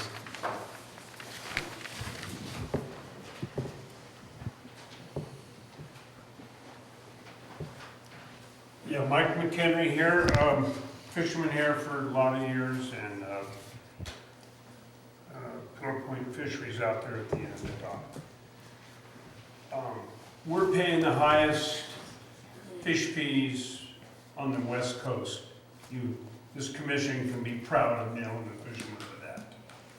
And you all came here because of the fishermen originally, the breakwater and everything else. So now you're out to get us. We have two competing ports, San Francisco to the north and Moss Landing to the south. Neither one of them charge any fees. They're glad to have the boats come in, they buy fuel, they buy ice, they buy berth rents, they go to the restaurants, etc., etc. Well, all of a sudden, about 3 years ago, doesn't Peter Grinnell go off to one of these harbor master retreats? And I know a lot of people around. I got the word, he says, they're gonna jam you with the highest fees you ever had, and it's gonna set a precedent. And the rest of these harbor guys that were at this retreat says, right on, right on. Now we can stick it to them too. So Grinnell comes back, takes our leases and says, oh, Department of Boating and Waterways says throw them out to the dogs. You've been there for 35 years, they're no good no more. We're gonna just put them up for public bid, whoever the hell wants it. Well, Jesus Christ, Larry's built his business around it, I have, and now Dave Mallory used to be producer seafood, and whack. And now he's got us right by, right where he wants us, and he says, you signed the lease, this $10 and all these fees, otherwise we have people standing outside that want the leases. That's exactly what he told us.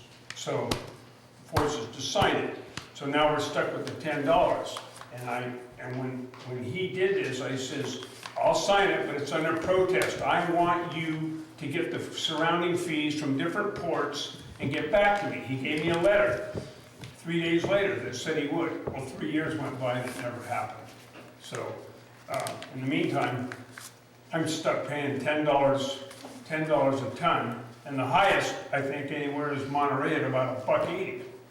So we get, at that time, we got $30 a ton to unload. He wants 33% of what we get for the unloading, plus $30,000 a year rent we're paying, and then the insurance and all the rest of it.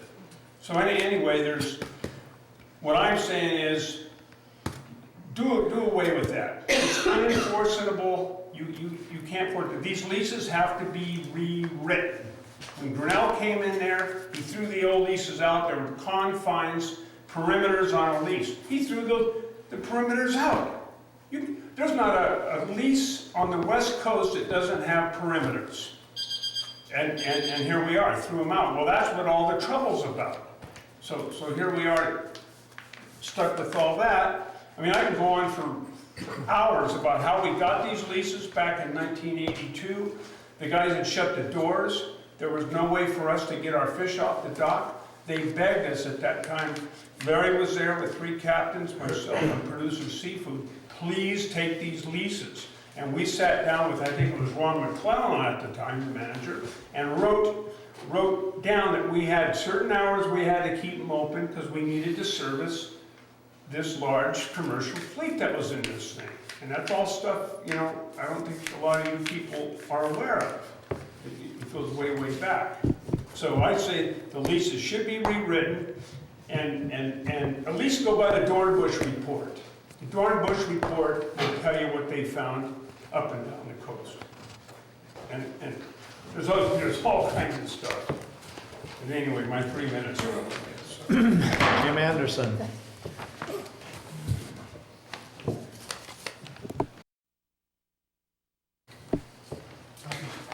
Good evening.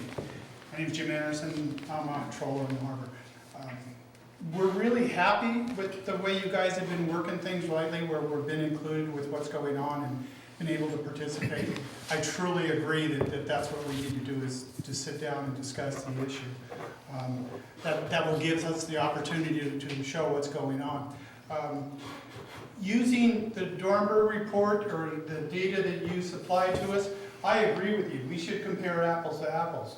When you turn around and say that we're going to look at Monterey's assessment, I'll just pick one aspect, assessment on retail sales, that they're 2%. They don't pay 2%. They don't pay anything. They don't charge for retail sales. So to look at their assessment for unloading squid and see the report and say, oh, it's going to be a number, well, they're still trying to deal with that number. They don't have that number. Like Mike says, I think the $1.87 was raised to $1.92. So that's what their assessment is. And they're going to start talking about it in September. But they're going to go through the same process we're going through, and all the fish buyers, everybody's going to stand up and talk about what they feel is the proper number. We can't be comparing to a report that has a set of numbers that's somebody's dream of what the fee should be. Let's compare apples with apples, and let's look at what's going on, and let's sit down and discuss it. We, as one of the stakeholders, would be more than happy to get together with you guys and work out these issues, how we could enforce it, what we're actually looking at, what the number should properly be so that we can stay in business and we can draw people to the harbor and keep the harbor in good shape. People love coming down to see what we're doing. That's a real sell. And it keeps all the local businesses in business. So to be charging us more just to have the people come down and see us, let's sit down and talk about it, and I agree that that's what we should be doing. Thank you. John Dooley.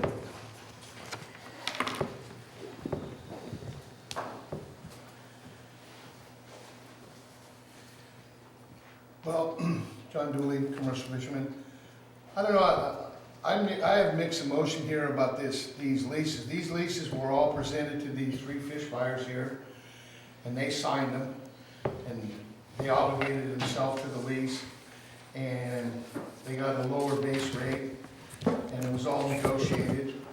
It wasn't like put a gun in the head and say sign it or put out, but that right there, he was willing to pay $2,300 or $2,300 a month, I forget what it was, and he agreed to do it, but they didn't give it to him.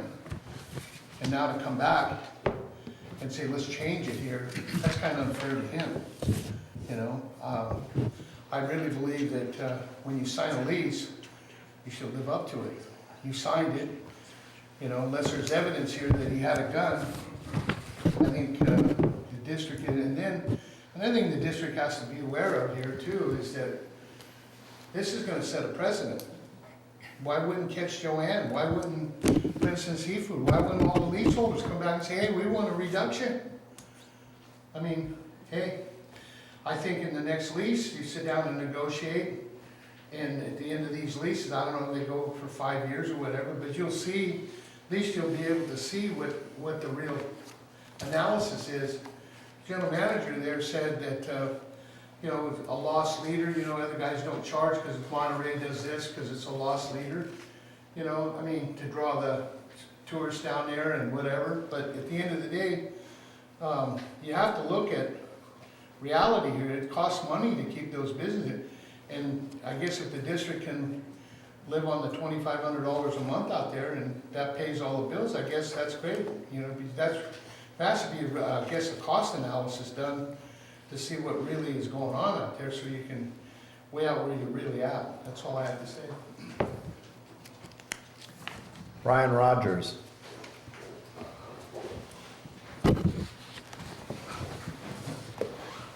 All right.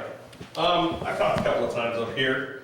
The first question I would have is how much time has the board wasted on this? I mean, seriously, this has been going on since I got here. Several years ago, this has come back. This is not the first discussion. This is not the first time we've heard that they were told that they had to sign them or somebody else would take the leases. Last September, October, the board said that if they wrote a letter to you guys, there'd be some renegotiation. Did they write the letters? Did they ask you for any renegotiations? Is the board moving on that, or have they fallen down and not written a letter, or have you guys fallen down and not followed through with what the board said it would do? Either way, this has got to get done.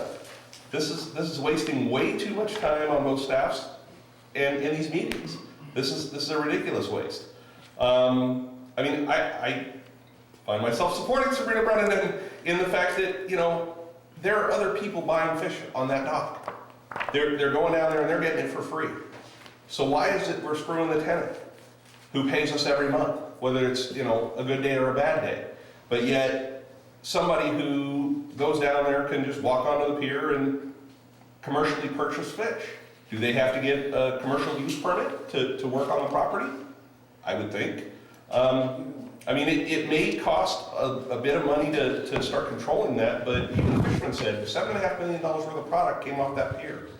And the district captured, what, $150,000 in rent? That's an awful small number for $7.5 million. Something's broken, and it needs to get fixed, because, I mean, at some point that pier is going to need some major remodeling. How's that going to get paid for? That's what the taxpayers are starting to whine about, is the fact that, you know, you're subsidizing a whole lot of people. Some of them are your tenants, some of them are people who aren't giving you anything, but get to use your property to make a living. So, you know, let's start actually having action, not just new reports. This one was, I'm only holding half of it. You know, really, how long did that take to put together? How much time, how many dollars are being wasted every couple of months to bring this topic up again? Thanks. Larry Furtado.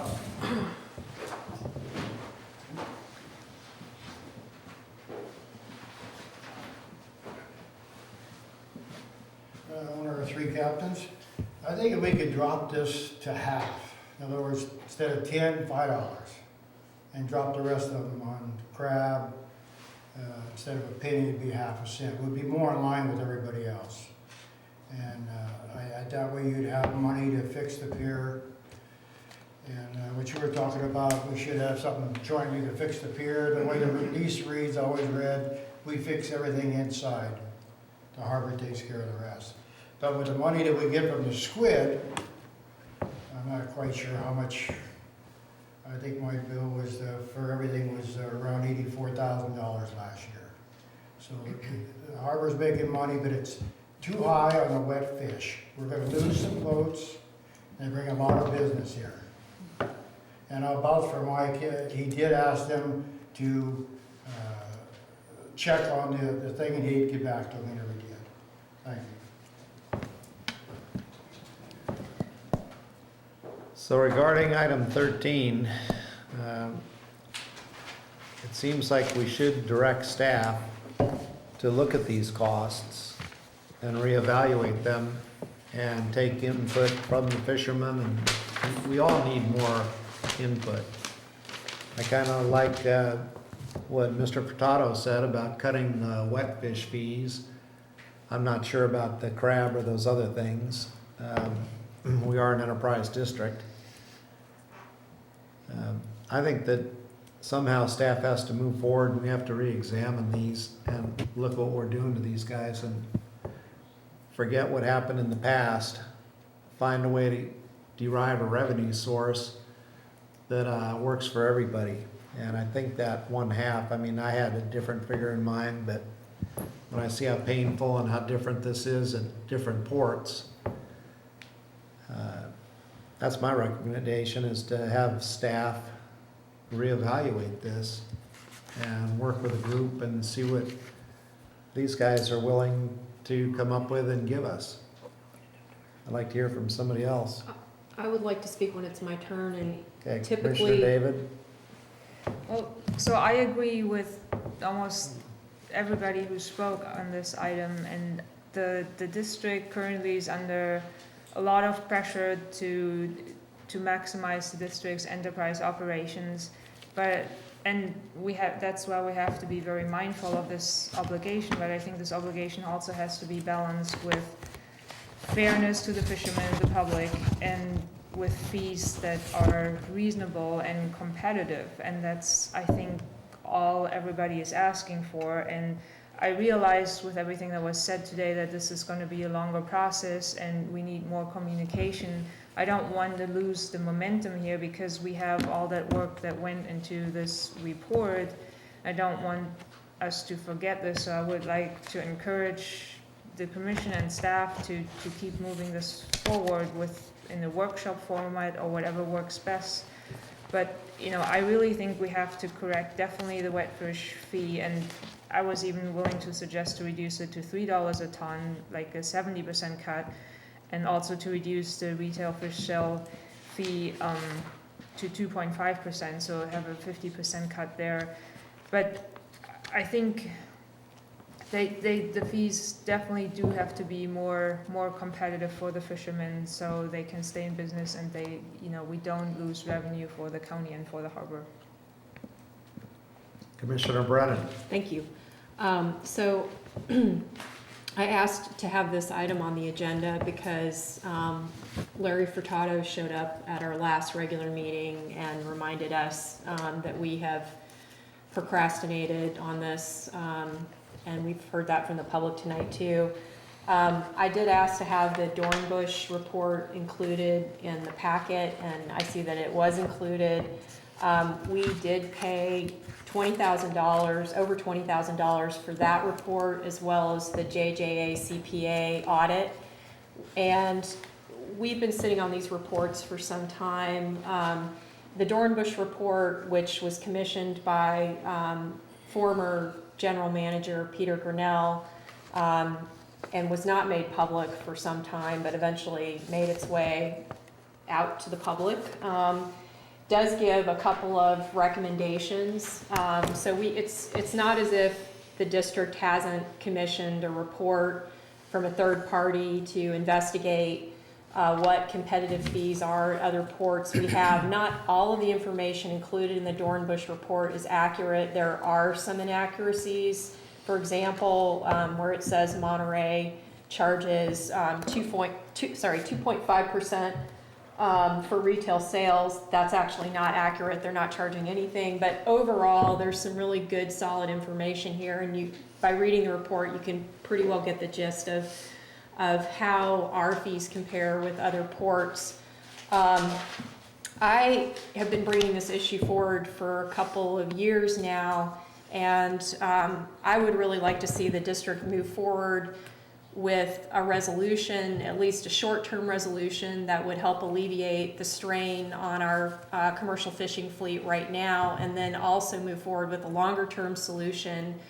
And I did like the input that we got from the harbor master this evening. I had never, it never occurred to me that you could do some sort of a cost-sharing arrangement, a CAM, a common area maintenance agreement, and those are the kinds of ideas that I think a stakeholder working group with staff could come up with, and I really encourage that. I think that would help us move the ball forward.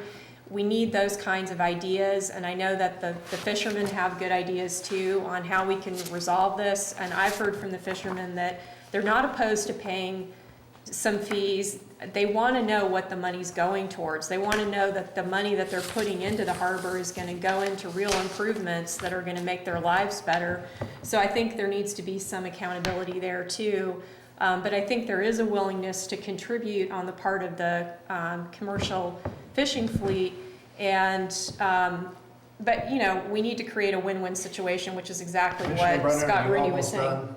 I would like to make a motion, so I will do that now since you're in a hurry. So just to preface the motion, I hope that you will support this three-part motion. I've included flexibility to allow staff and stakeholders an opportunity to develop creative solutions that will provide the district with needed revenue and address concerns about facilities damage caused by commercial activity, wear and tear. Part 1 of the motion. I move that we amend all 3 fish buying lease agreements to revise the wet fish offloading fee from $10 per ton to $3 per ton as recommended in the Dornbush report. Part 2. Direct staff to meet with stakeholders to devise an enforceable retail fish sales assessment that includes all retail fish sales and provides the district with a needed revenue stream. Part 3, direct staff to meet with stakeholders to devise an enforceable commercial vehicle assessment to mitigate facilities damage. And I can repeat that because I know that was a lot if you guys need to hear it. Can I ask a question? Yeah. What did the last one mean? What that meant, well, you know how we have the policy that we're not enforcing on non-leasee wholesale commercial fish buyers, where the semi trucks coming in and out were supposed to pay the commercial activity permit. Gotcha. And we never. I was thinking there was something like So- some other kind of vehicle or something. I didn't get it. Well, this is so that this would, take some creativity on the part of staff and the stakeholders, but the idea is that there could be a fee or some sort of, maybe it's a sticker people purchase so that the trucks are putting, money back into our facilities because those heavy semi-trucks do put wear and tear on the pier. So this would be a way to capture some of that lost revenue and maintaining the facilities, if that makes sense. And I can restate this if I need to. I second. Before there's a vote, now that there's been a motion and a second, I think I feel compelled to tell you that I do not believe that under the terms of your loan with the Department of Boating and Waterways that you may amend the lease without approval from the department. So I would caution you that the first aspect of Commissioner Brennan's motion may not be legal. Well, I did check with the Division of Boating and Waterways, and what I was told was that they did not they did not require that the fees on fish fires be included in the leases, and that they have no interest in requiring fees on fish fires. So I got that from them directly in many phone calls to them to try to understand it.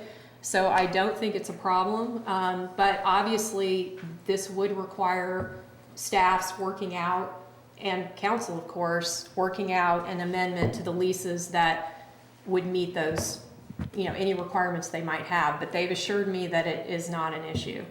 Can we say pending approval of? What about directing staff to bring to you an amendment? Because, amendment requires agreement with both parties. There needs to be consideration. I don't think you're in a position to approve an amendment when you have not seen what that amendment looks like. So perhaps, if I might suggest, that the action could be to direct staff to work with the tenants, get the necessary approval if necessary, and bring back to you an amendment under the terms that Commissioner Brennan has just described. That's fine with me, so I'm good with that, and then that change. The chair recognizes Mr. Furtado. Yeah, I'd like to say that if you put something like that we're gonna have to maintain the pier, we're gonna have to charge the same money, but we ain't gonna get stuck fixing the pier. So we'd be right back to $10 a ton. I didn't include anything about fixing the pier in my motion. I thought that's what you said. That was the title of what you were calling.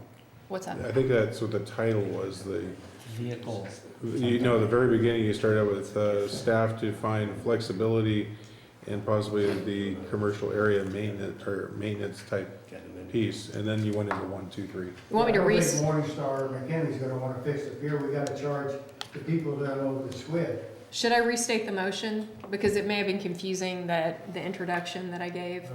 I'll restate the motion, and then you can tell me what it I is. really don't want my lease opened up either. So are you saying you're opposed to an amendment to? Well, when we talked to Galuza, he said they didn't have to do that. They could change it without opening up the lease. An amendment? I guess that's an amendment. Okay, that's what I said, an amendment. So not a new lease, but an amendment. Are we directing staff to bring something back to us in a fair and legal accepted method? We can't really make this decision, or can we? What is council's, or? I'm sorry, just really quickly, this is more of a point of clarification with Mr. Miller. Based on that motion, are we allowed to tinker with leases on a motion? That's kind of where my question is. In other words, what I'm really asking is, can we vote for something like this legally? Well, my suggestion was that the motion be to direct staff to bring back to you, this addresses just the first piece of your three-part Which motion, I was bring fine back with. to you an amendment that you would then have to vote to approve. It would be an amendment that I would hope, we would present to you something that was legal, and by legal, I think the three key issues that would be required for an amendment would be, one, to confirm Commissioner Brennan's statement that the Department of Voting and Waterways will not cause difficulties. Number two, that in fact, your contracting party lessees agree to it, because you can't just force an amendment down someone's. We have amended the leases before, just so you know. Yeah, but he just said that you need both parties to agree to it. We can't arbitrarily amend the lease. You breached the... And amendments, just so that you know, while I hear your direction loud and clear, a contract that provides a benefit to one party alone is not an enforceable amendment. Your contracts require what's called consideration, where each party gets something out of it. So we'll have to work to develop something that is not just a straight-out discount, but that has some benefits to both parties, so that there's consideration that makes it an enforceable amendment. But I am hearing your direction, and we'll bring back something that I hope you will find is in keeping with your direction. So the process would then be, for item 1 on the amendment, that we would bring back to you an amendment that's recommended by council, and then if approved by you... Recommended, go ahead. No, but the recommended language, we would bring it to you. If approved by you, we would then contact the fish buyers and see if they were amenable, and start negotiating about what would we need to do to get this amendment approved. I'm confused by that. Because- Stephen, could you please clarify that for us? what Glenn said is fine. Another way to do it would be we'd go out and negotiate an amendment, and just like awarding a contract, we'd bring it back to you, ready to sign by all the parties. Why don't we just do it isn't that simpler to do it that way?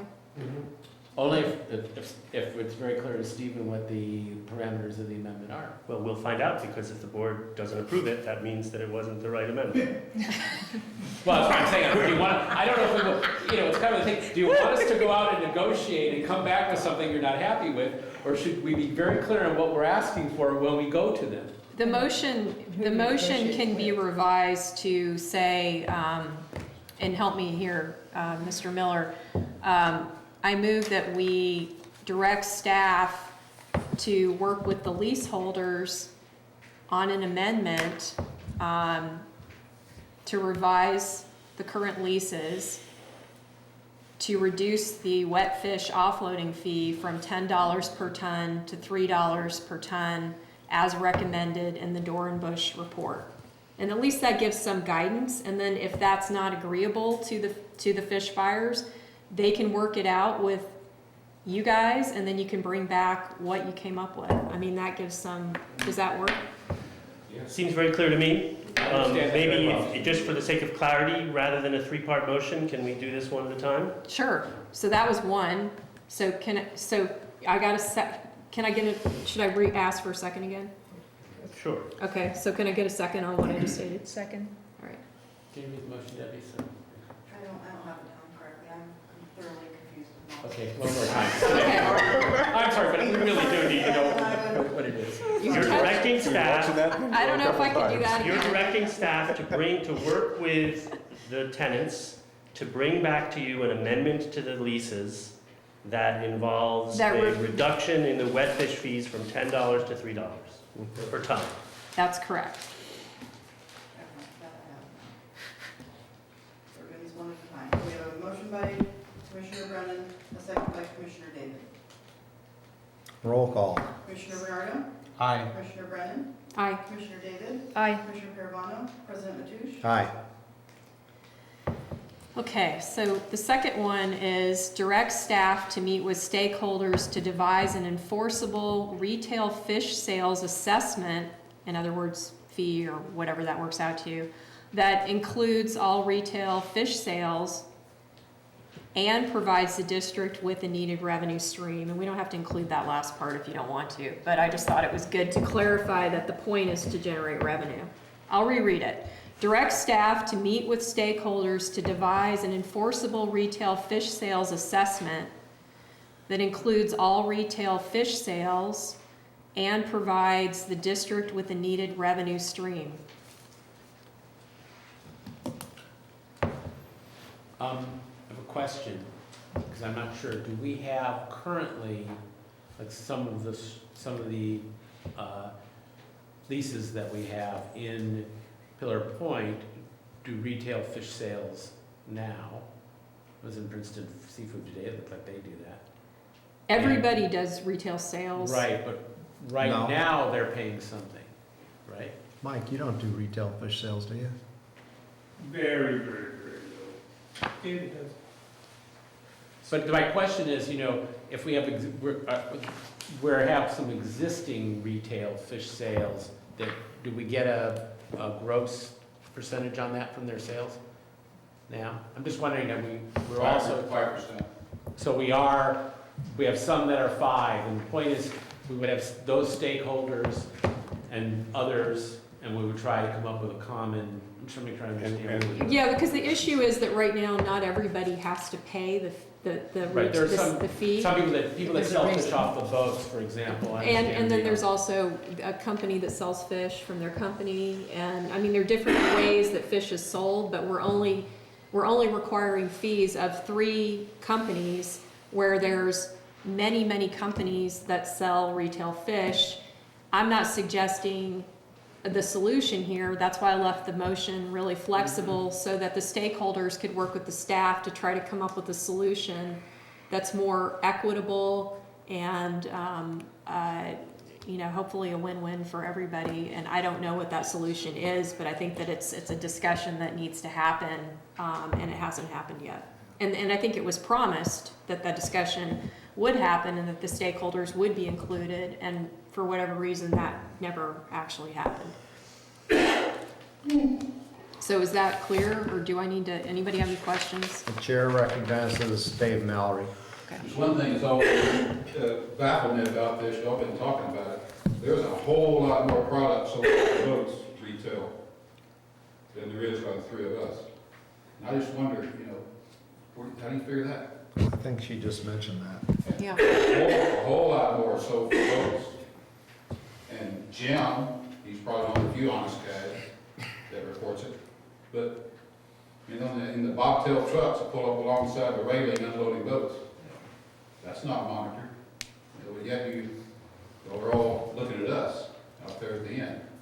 Us three buyers out there. There's a whole lot more action that goes on out there in the dock than there is, and it just floats on by. You all just see us. Mr. Anderson. David, that's what this is about. We're going to try to put together a working group so we can discuss the issue, so we can get everybody involved and pick a fair number so everybody's happy with it. And And how do we deal with it? take the longest. Can't hear you. Too many conversations.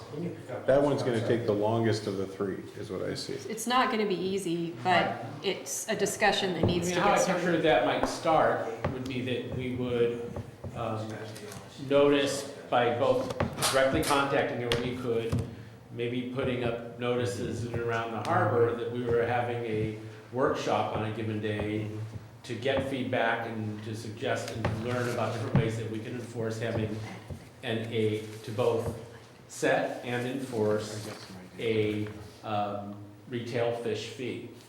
And so we'd ask people to address both those issues. How do we get one that's equitable across the board, and what would that be?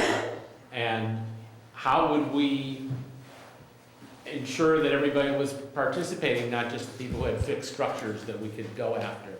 And I think there You could think be, it's hard to keep track of us three fish buyers? You try to keep track of 150 fishermen. That's why San Francisco You're not just gonna- did away with it because it was just too much, but too mind-boggling. it could Let's be, try and move this Y'all- along. y'all We're gonna wanna direct strike staff this to down meet to with stakeholders to devise an enforceable fish buyer assessment. and that leaves flexibility. It could mean that the people selling the retail fish decide that they don't wanna take their 10% discount on slips anymore, and we decide that that's worth it and provide enough revenue, and we won't have to hire a bunch of staff. I mean, there are any number of solutions. I don't know what the solution should be, but that's why the stakeholders and the staff need to discuss it. And it's possible that with the best efforts of the stakeholders and your staff, we might get 80% there and come back and say, okay, we're kind of not sure how we can capture this part of it. You're not gonna get 50%. There's some that think we make it 50, but so it may not get us, well, the idea is though we'll come up with something better than we have now. It may still have some issues where people are falling through the cracks, but we'll come up with the best thing that we can. All right, and I don't think we need a motion on that, do we? We've directed staff to proceed. You have a motion. It'd be good to have a motion. I think it'll help All us. right.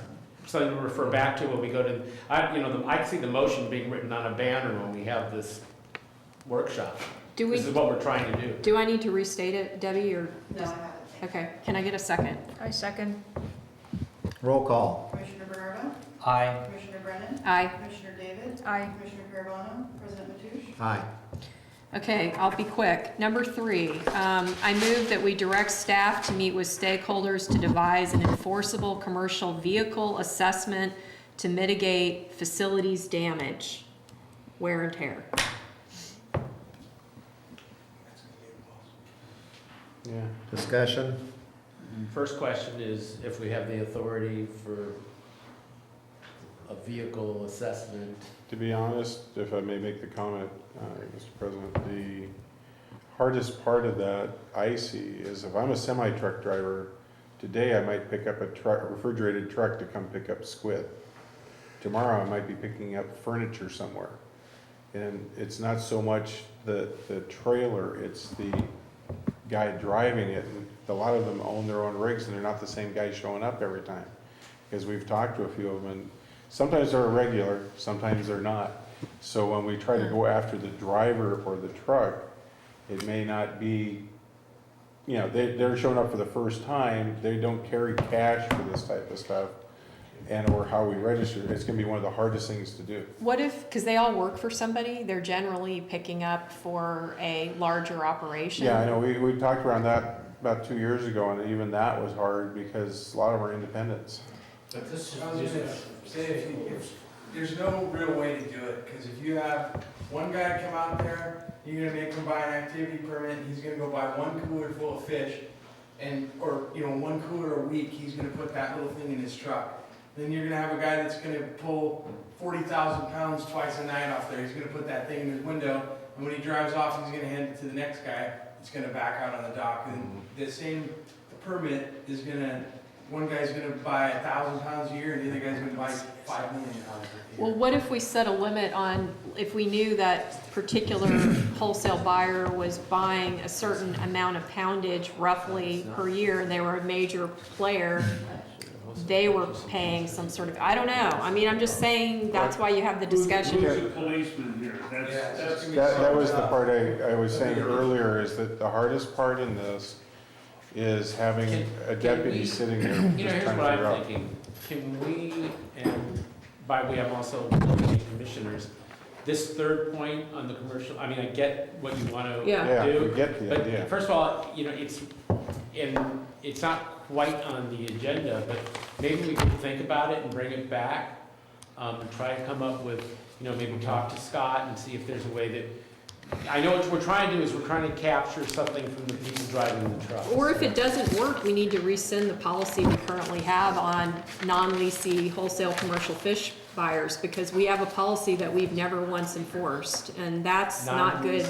These are, work, you know, because that's- I'm trying to understand why that's the non-leasing, because those are the folks that are selling off the boat and there's a truck coming in. No, this is all the trucks. So so like we This have is every truck. some big companies that buy fish from the fish buyers. The fish buyers are like fish offloaders. So that the real fish buyers have operations where they're coming to buy the fish from our fish buyers who are really fish offloaders. And then they're taking it back to, you know, process it and to then resell it. Those larger companies are the ones sending all the semi-trucks onto the pier. And that's where the wear and tear on the pier is happening, and I don't know. Well, it wouldn't be popular, but airlines pay a fee every time they have to land a plane, every time they have to take off. Can you have a fee of $20 every single time a truck goes on the pier to, or pull off to load or unload fish? How do we collect it? You have Pay now or don't get on the pier. So, well, we could cover that in the same working group that we Yeah. just established for the second Because it's motion. actually, so it sounds to me like these trucks are going to the fish buyers, so maybe that could be part of that Discussion. working group. And I'm fine with dropping this, and is, you know, I'm just trying to cover all the bases, because I'm really ready to move on. We Some can drop other it issues. as a motion and just keep it in mind for discussion Yeah. in that work group. Maybe the with the fishermen. stakeholders can have that discussion and they can help us come up Well, I with a think way. it would be a leading of the stakeholder group saying, here's our goals of how, and what can we do to get there? And I'm just bringing it up because I'm not comfortable having a policy on the books that we've never enforced. So, you know, that's not comfortable for me. So we gotta do, either we gotta figure out some other solution, or we should rescind that policy. And that's all I'm gonna say about it. All right, good, that's the end of item 13. So I'm gonna take the opportunity to jump to item 14 so we can keep the Harbor District flowing. Bills and claims. All right. We like that. We shouldn't start that without the treasurer here, though. Does anybody know where he is? Oh, we should go get him. He's been gone so long, I forgot we had another commissioner. He's here, he's here. All right, we're going on item 14, bills and claims. I thought I had a, Oh, bills and claims? Yeah, that's. 14. Mr. President,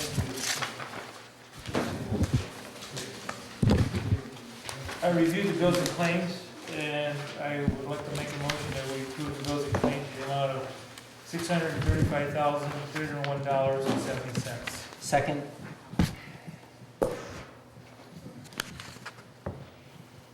Roll call. Commissioner Bernardo? Aye. Commissioner Brennan? No. Commissioner Davis? Aye. Commissioner Garvelia? Aye. Aye.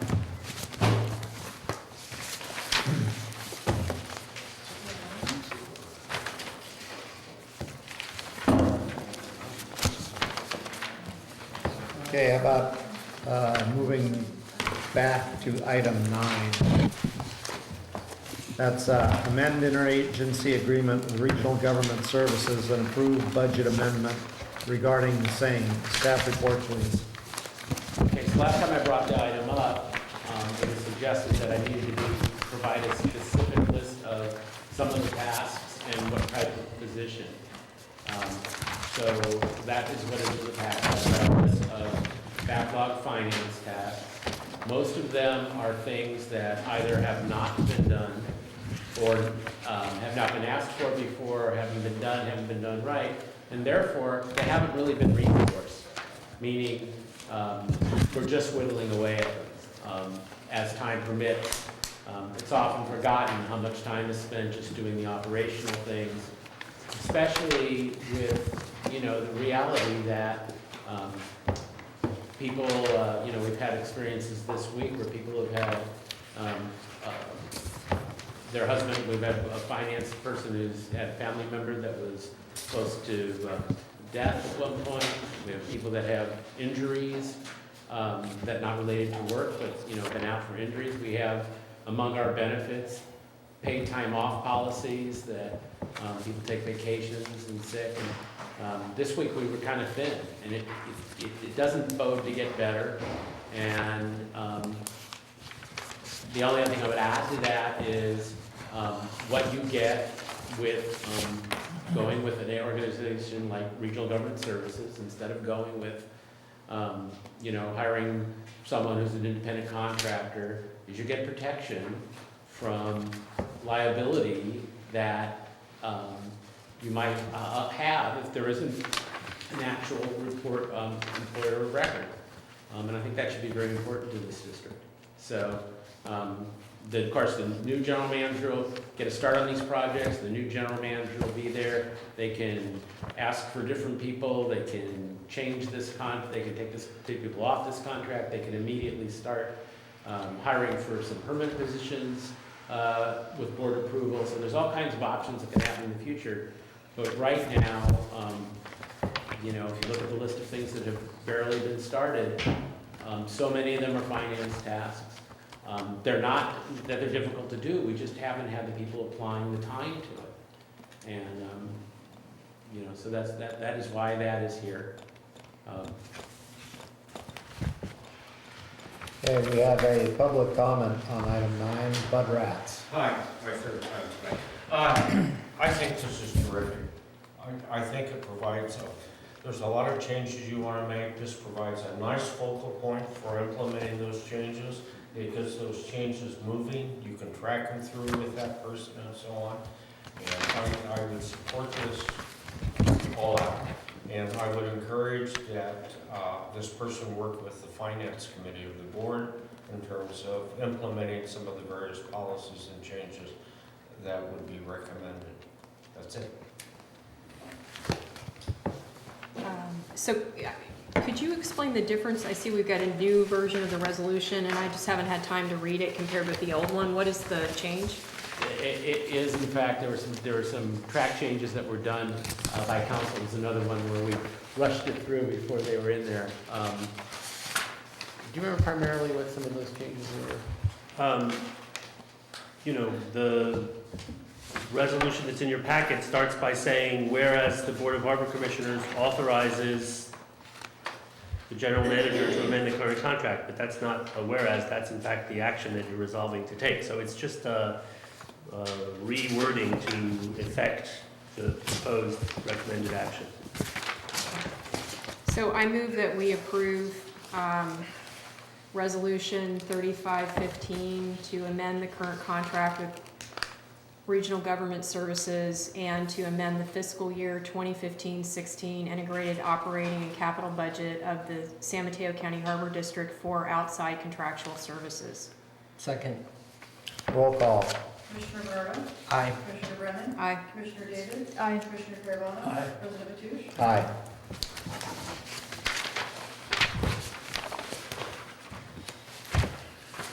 I guess we'll try and work this right up to the bitter end, so to speak. I will speak as quick as I can on Romeo Pier for your number 10. All right?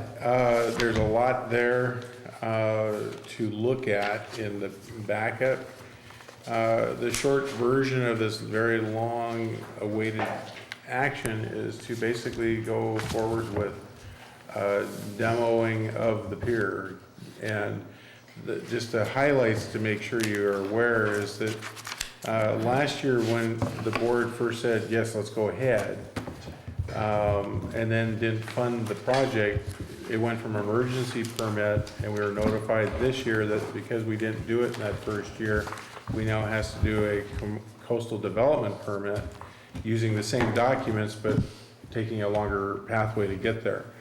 The Coastal Commission staff did tell me though that they expected not to take too long, because it's, you know, there's just more still doing it. The bigger piece that I wanted to talk about was more of, there's some cost increase for our engineer because we never placed in there, you know, he went 50% drawings and such, and we stopped at a certain point because we didn't know what we were going forward or what. We did not have permitting under his umbrella at that time and stuff, so there's some increased costs there. And the cost of demo construction is going up. So we're trying to put some extra dollars in there if we're gonna do this. The other part that I see is that I think that my recommendation to the board is also that we, if the board says, let's do it, and let's fund it, where, you know, we have to go back and get money out of the reserves and such to do this, but if we're gonna do it, we need to take a dual pathway. And what I mean by that is, as we're moving forward to, you know, for the most part, we're almost ready to go to bid. We still have documents to put together and such for dates and all the other good stuff, but we can make our best guess on the bidding dates so that we can go forward with that, get it out to bid, letting the contractors who come out to know that we're still waiting on the permit, so that we're not waiting till the permit's approved to then go out to bid. And we just have to know that there might be some changes that come from coastal development, or coastal commission, sorry, that may request, do something different. Yeah, and there might be some added or less cost depending on what they ask us to do. And so that might be a contractual change order with the bidder that might be the low bidder for the project. But that would get our timeline shorter. The problem with it right now is that, without speaking for Commissioner David, we are concerned with the weather coming this winter and what the impacts. I mean, I was truly expecting it to go down last year in the winter with the winds we had, and we were very fortunate. And if you've had the joy of going out on the roller coaster pier, and we should change the name before we take it down, because you go out there and it's moving all the time. And that's without the wind. And if the wind's up, it's a big sail with the buildings out in the front. Most of the pilings don't touch the bottom, they're floating, they've either rotted off from the bottom, the sand. There's docked pieces that, you know, I'm a lightweight guy and I walk across, I make sure I'm standing on 2 boards on every step, because I don't want to go through and go swimming. And, you know, I've taken down buildings like this before over the water, and it's not fun when they get to that condition. All right. We're at a time crux again. I'll move to extend meeting to 10:45, if that gives you enough time to clean up before we have We to. have to be out by 11 for alarm alarms, and I don't have any way to. How much time do you need to break down? 5, 10 minutes. I'll second that to 10:45. Roll call. Commissioner Barrow? Aye. Commissioner Brennan? Aye. Commissioner Davis? Aye. Commissioner Carabana? President Mateusz? Aye. All right, we have 2 public comments on that, and I'm gonna limit the public comments to 2 minutes, because we're under time constraint. Brian Rogers. My comment's fairly brief, so I think that's fine. Basically, that, you guys have been talking about taking that thing down, and it's gotten to the point where you have to. So hopefully you can keep, the LAFCO meeting, they got into discussions of why you still own that thing, or why you bought it in the first place, but let's stay to the topic of cleaning that mess up. It's at whatever cost, because if it comes down, what kind of damage is it gonna create? Even if it came down as one piece and just drifted down, it's gonna take out boats. So, how much is the district gonna pay for a derelict boat that got wiped out by a derelict pier? A lot. Thanks. Mike McHenry. Carcass over here. Hey, I was here when they took down the old Hazel's restaurant pier and the cannery pier, which is where the sardine hopper is. And I took part in that. I towed the pieces over to the beach by the Princeton Lagoon. They pulled it out with a tow truck, cut it up with chainsaws, loaded it in trucks, and took it off wherever they took it. The way they did that, there was this fellow, Bill Loudon in Redwood City. They went to him, he says, oh, I'll take it down in 10 minutes. He came over here he got a Caterpillar on a lowboy, set it at the end of the pier. He ran the cable out, around the pier, back here, hooked it up to the cat, and went, and it just went click, click, click, click, click, click, click, all the way to the end. Bam, it hit the water. He had 8 or 10 of us little tiny boats, tie onto it, and drag it all over there to the corner on the other side of Mills Pier where it is now, and they hauled it all up. And it was a done deal. Moved over to the other pier, click, click, click, click, click, click, done deal. The only squawk was, they said some of the pilings were sticking up. They dove down and looked at it a little bit above the sand. So they went and hired this dive boat, which is just like the harbor boat or something. He went out there with a little compressor and stuff, and they just jetted out around the pilings, went down with a pneumatic chainsaw and cut them down, I think, a foot below, zip, zip, zip, and there were just little pieces, handed them up, and it was a done deal. And it was really, really reasonable. So I just thought I would pass it on to you guys. Yeah, possibly you could do something more practical like that and save a pile of money. Sounds good. Okay, good night, everybody. Good night, Mike. Okay, staff comment? I have a Or comment. not staff, commissioners. I wanted to first thank Scott for putting together this comprehensive report, and I think the pictures are really telling their own story there. And I want to remind everybody that it's the Harbor District's mission that we will keep the harbors clean and safe. And I think that's exactly what the public is relying on us to do, and it's exactly why we need to act here as soon as possible and before the situation gets any worse. I think the permitting might be the thing that takes the longest time, but I would advise against the partial demolition, because what Mike just said, pieces will stick out, and there's the yacht club is doing beginner sailing classes nearby. That is just another, hazard that would be created. And I think also the cost might increase because the mobilization of the crane and the barge is very expensive. So I think we should just get it all done, get it out of there, and then the additional cost should come out of the reserves, or our refinancing efforts. But I want to move to direct staff to obtain all permits for Romeo Pier demolition and to go out for bid at the same time to fast track the project. Second. Roll call. I have some questions. Okay. So going out for RFP, or putting out an RFP,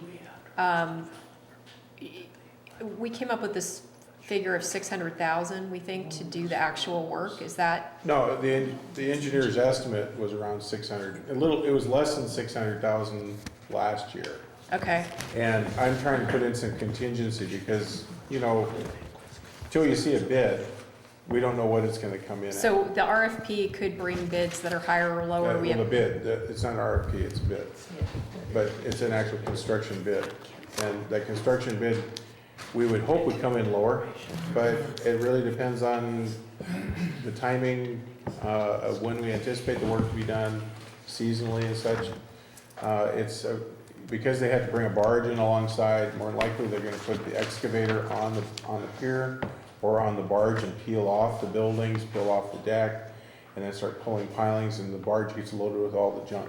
So, just so I understand the difference between going out for bid and the RFP, so. Request for proposal is what I would use for like a consultant. So not for a For a contractor? contractor, we go out to bid. And yeah. so, but various contractors could put in bids, not just Oh, one? yeah, yeah, Okay, yeah. okay. Well, Moffett Nickel is our engineer on contract now for this project. Okay, So what I'd be bringing back to the board probably at the next meeting is the increase for his services, because we have to do permitting and such underneath that. right.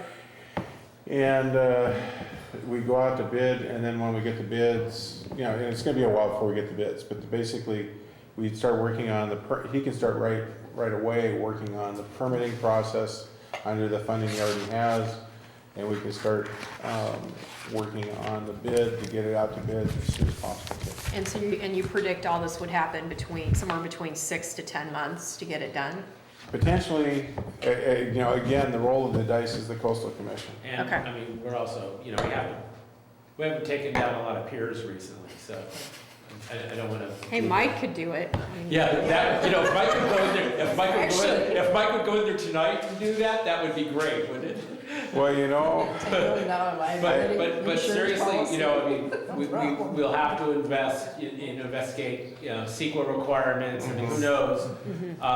But we'll do what we can, hopefully we'll get it down before the storms do. yeah, and you know, the big thing too is that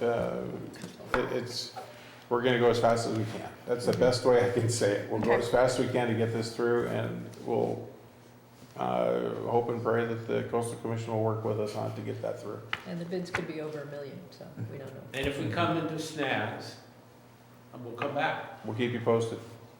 Okay. I'll try to keep it, you know, with the transition of general managers and things coming soon. As things progress, I'll try to make sure there's a section in the harbor master report where we're at. Roll call. Oh, sorry. Was there a motion? Is there a motion? There was a Okay. motion and a second. Commissioner Brown? Aye. Commissioner Brennan? Aye. Commissioner Davis? Aye. Commissioner Garvelia? Aye. President Hughes? Aye. Quick question for Stephen, do we have to have a second motion to approve the Moffett and Nichols fees and schedule that is on the last page? Well, I think I heard Scott said he was gonna bring back to another meeting Yeah. an Okay. amendment to their contract for you to Right. approve. Okay. No, really, I think with the support, most of these amendments should probably just be consent items. One comment, though, on the item related to the Pumpkin Festival. Let's go with number 11. I think we can get that done in a hurry. Commissioner attendance at CSDA conference, staff report. Yeah, before Marcia starts, you know, where this actually started was Commissioner Brennan wanted to go, and I thought, well, maybe they would all like to go, and LAFCO certainly wants to, and others, the Grand Jury, they would like you all to go. I think CSDA conferences are great. I wish I was going this year. My employer isn't gonna send me. But that is why I thought we better look at the budget. One thing that I learned is that the budget line items, which we're gonna have to clean up when we go to Open Gov, by the way, that can be misleading, but the same line item is used for trainings that is used for meeting expenses, which is why it looks like there should be enough money for this sort of thing, but there isn't. So, Can I make a motion and just move it ahead? no staff report? All right. Oh, is there a staff? That's fine. The only comment I would make is on page 3 is I've listed everything I have in the file for all the commissioners. If you have additional courses you have completed, can you please just get me copies of those course completion certificates, and I will update the list.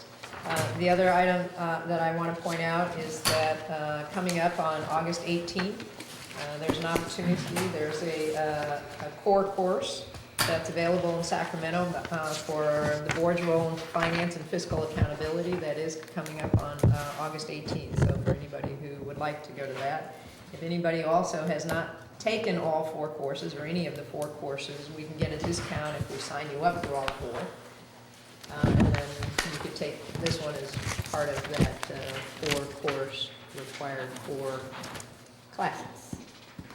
And then at the end there, you'll see the enrollment form.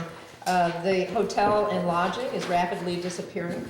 So if any of you know tonight that you want to attend, our deputy secretary has said that she will get you a hotel. But right now, the second hotel, the first one's gone, where they're holding the conference. The second hotel may also be gone. They're moving on to a third. So it's important that we get your reservations in as soon as possible if you intend to go.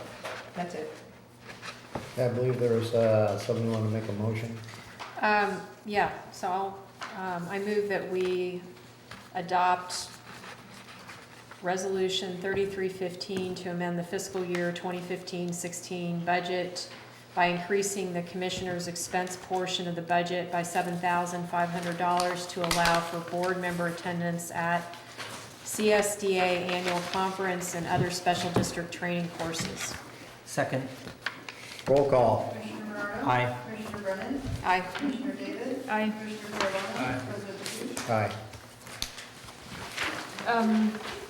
Mr. President, I would like to give the committee report for the General Manager Search Committee, since I promised that at the beginning of our meeting. All right. And that's the only verbal report. Everybody else submitted a written report, so it might be good to cover that. Item 12?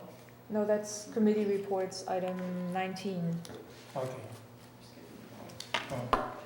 And this will be quick, but I do want to mention that the General Manager Search Committee has been very busy. We received 35 total applications that we thoroughly reviewed, and then we had, the last week of July, we had 2 panels, a stakeholder panel with 8 members and a technical panel with 4 members that interviewed 8 potential candidates.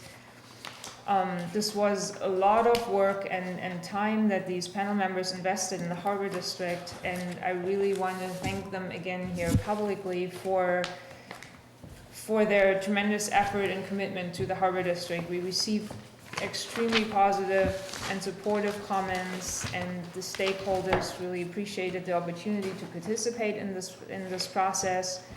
And they recognized a new way of business that the Harbor District is committed to, and praised the public process. And all of them wished us best of luck. So with their guidance, with the guidance from the panels, the search committee narrowed down the candidates to 4 finalists who will be interviewed by the board on Monday, August 17th in a special meeting. And the commissioners will receive, if they haven't tonight, they will receive the names and resumes of final candidates from Brent Ives tomorrow latest. And so in terms of timing, I would just like to make sure that the commissioners are aware of the special meeting that will be called probably by the president for August 17th. Right now it looks like we're going to start at 2, and we'll interview 4 candidates, and then we will have we'll call a second special meeting on Monday 24th, August 24th, so a week later, when we all had the chance to digest the information that we've heard and met the candidates and made phone calls, and then we can on the 24th discuss the candidates and the final decision of the board. Yes? I just have a real quick question. I'm assuming that all of the candidates' names are confidential, right? Until at least after the 24th, right? Because or is this public and it's going to be in the newspaper and? So we communicated to the candidates that once we've guaranteed them confidentiality up until now, and we said when they reach the final round of 3 or 4 candidates that their names will be made public. I see. Okay. I was ready to announce them tonight, but there's one candidate that was not comfortable with that, so I decided to not do that tonight. We are still planning on announcing them either on the agenda or I guess before when we call the meeting on the 17th, so there will be enough time for the public to see the candidates, to look at the candidates, and that was basically the information that was provided from the beginning. Thank you. All right, everybody has the staff reports in their packet. I would advise you to read those, come back with any questions, because we're running at the end of the evening, so I'd like to entertain a By the way, motion. you all know that the closed session that's on the first meeting month is a placeholder, in Yeah, case we there's need no- it, so we don't have that. Okay. For the sake of, real quickly, item 12, which was the Pumpkin Fest. Because if I get the green light from the board, I want to be able to get ordering on some supplies. I move that we allocate the, up to is it 5,000 or up to 5,000? 25,000 supplies and 2,500 in supplies and 2,500 to 5,000, depending on your sponsorship level. That's my motion right there. I second it. Can I have to say something, I'm sorry, but we're gonna discuss this. We've been asked to also sponsor the Crab Fest. I was going to bring that next meeting. And I am not comfortable with, it's for the same, it's both events are being put together by Miramar Events. Of course, the Pumpkin Festival is a great event, but it's not within our mission. The Crab Fest is within our mission, and I would really like it if this district could refocus our sponsorship efforts on an event that is more within our mission and is going to bring business to Pillar Point Harbor and to commercial fishermen.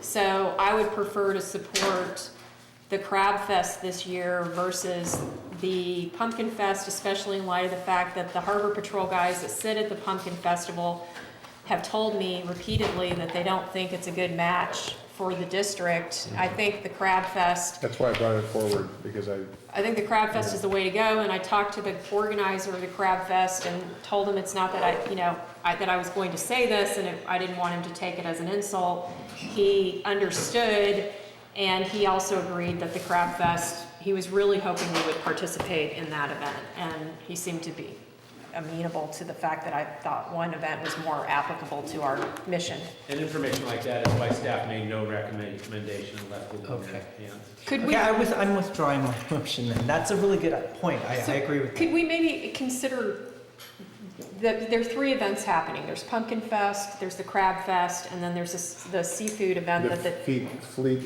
Fish and Fleet. So maybe we should look at all 3. I will bring them back on the 19th, I think is the date. I was gonna say, there's also another event, it's called Another Meeting shortly, motion to adjourn. Second. Yeah, which one? Let's go. Thank you. Aye.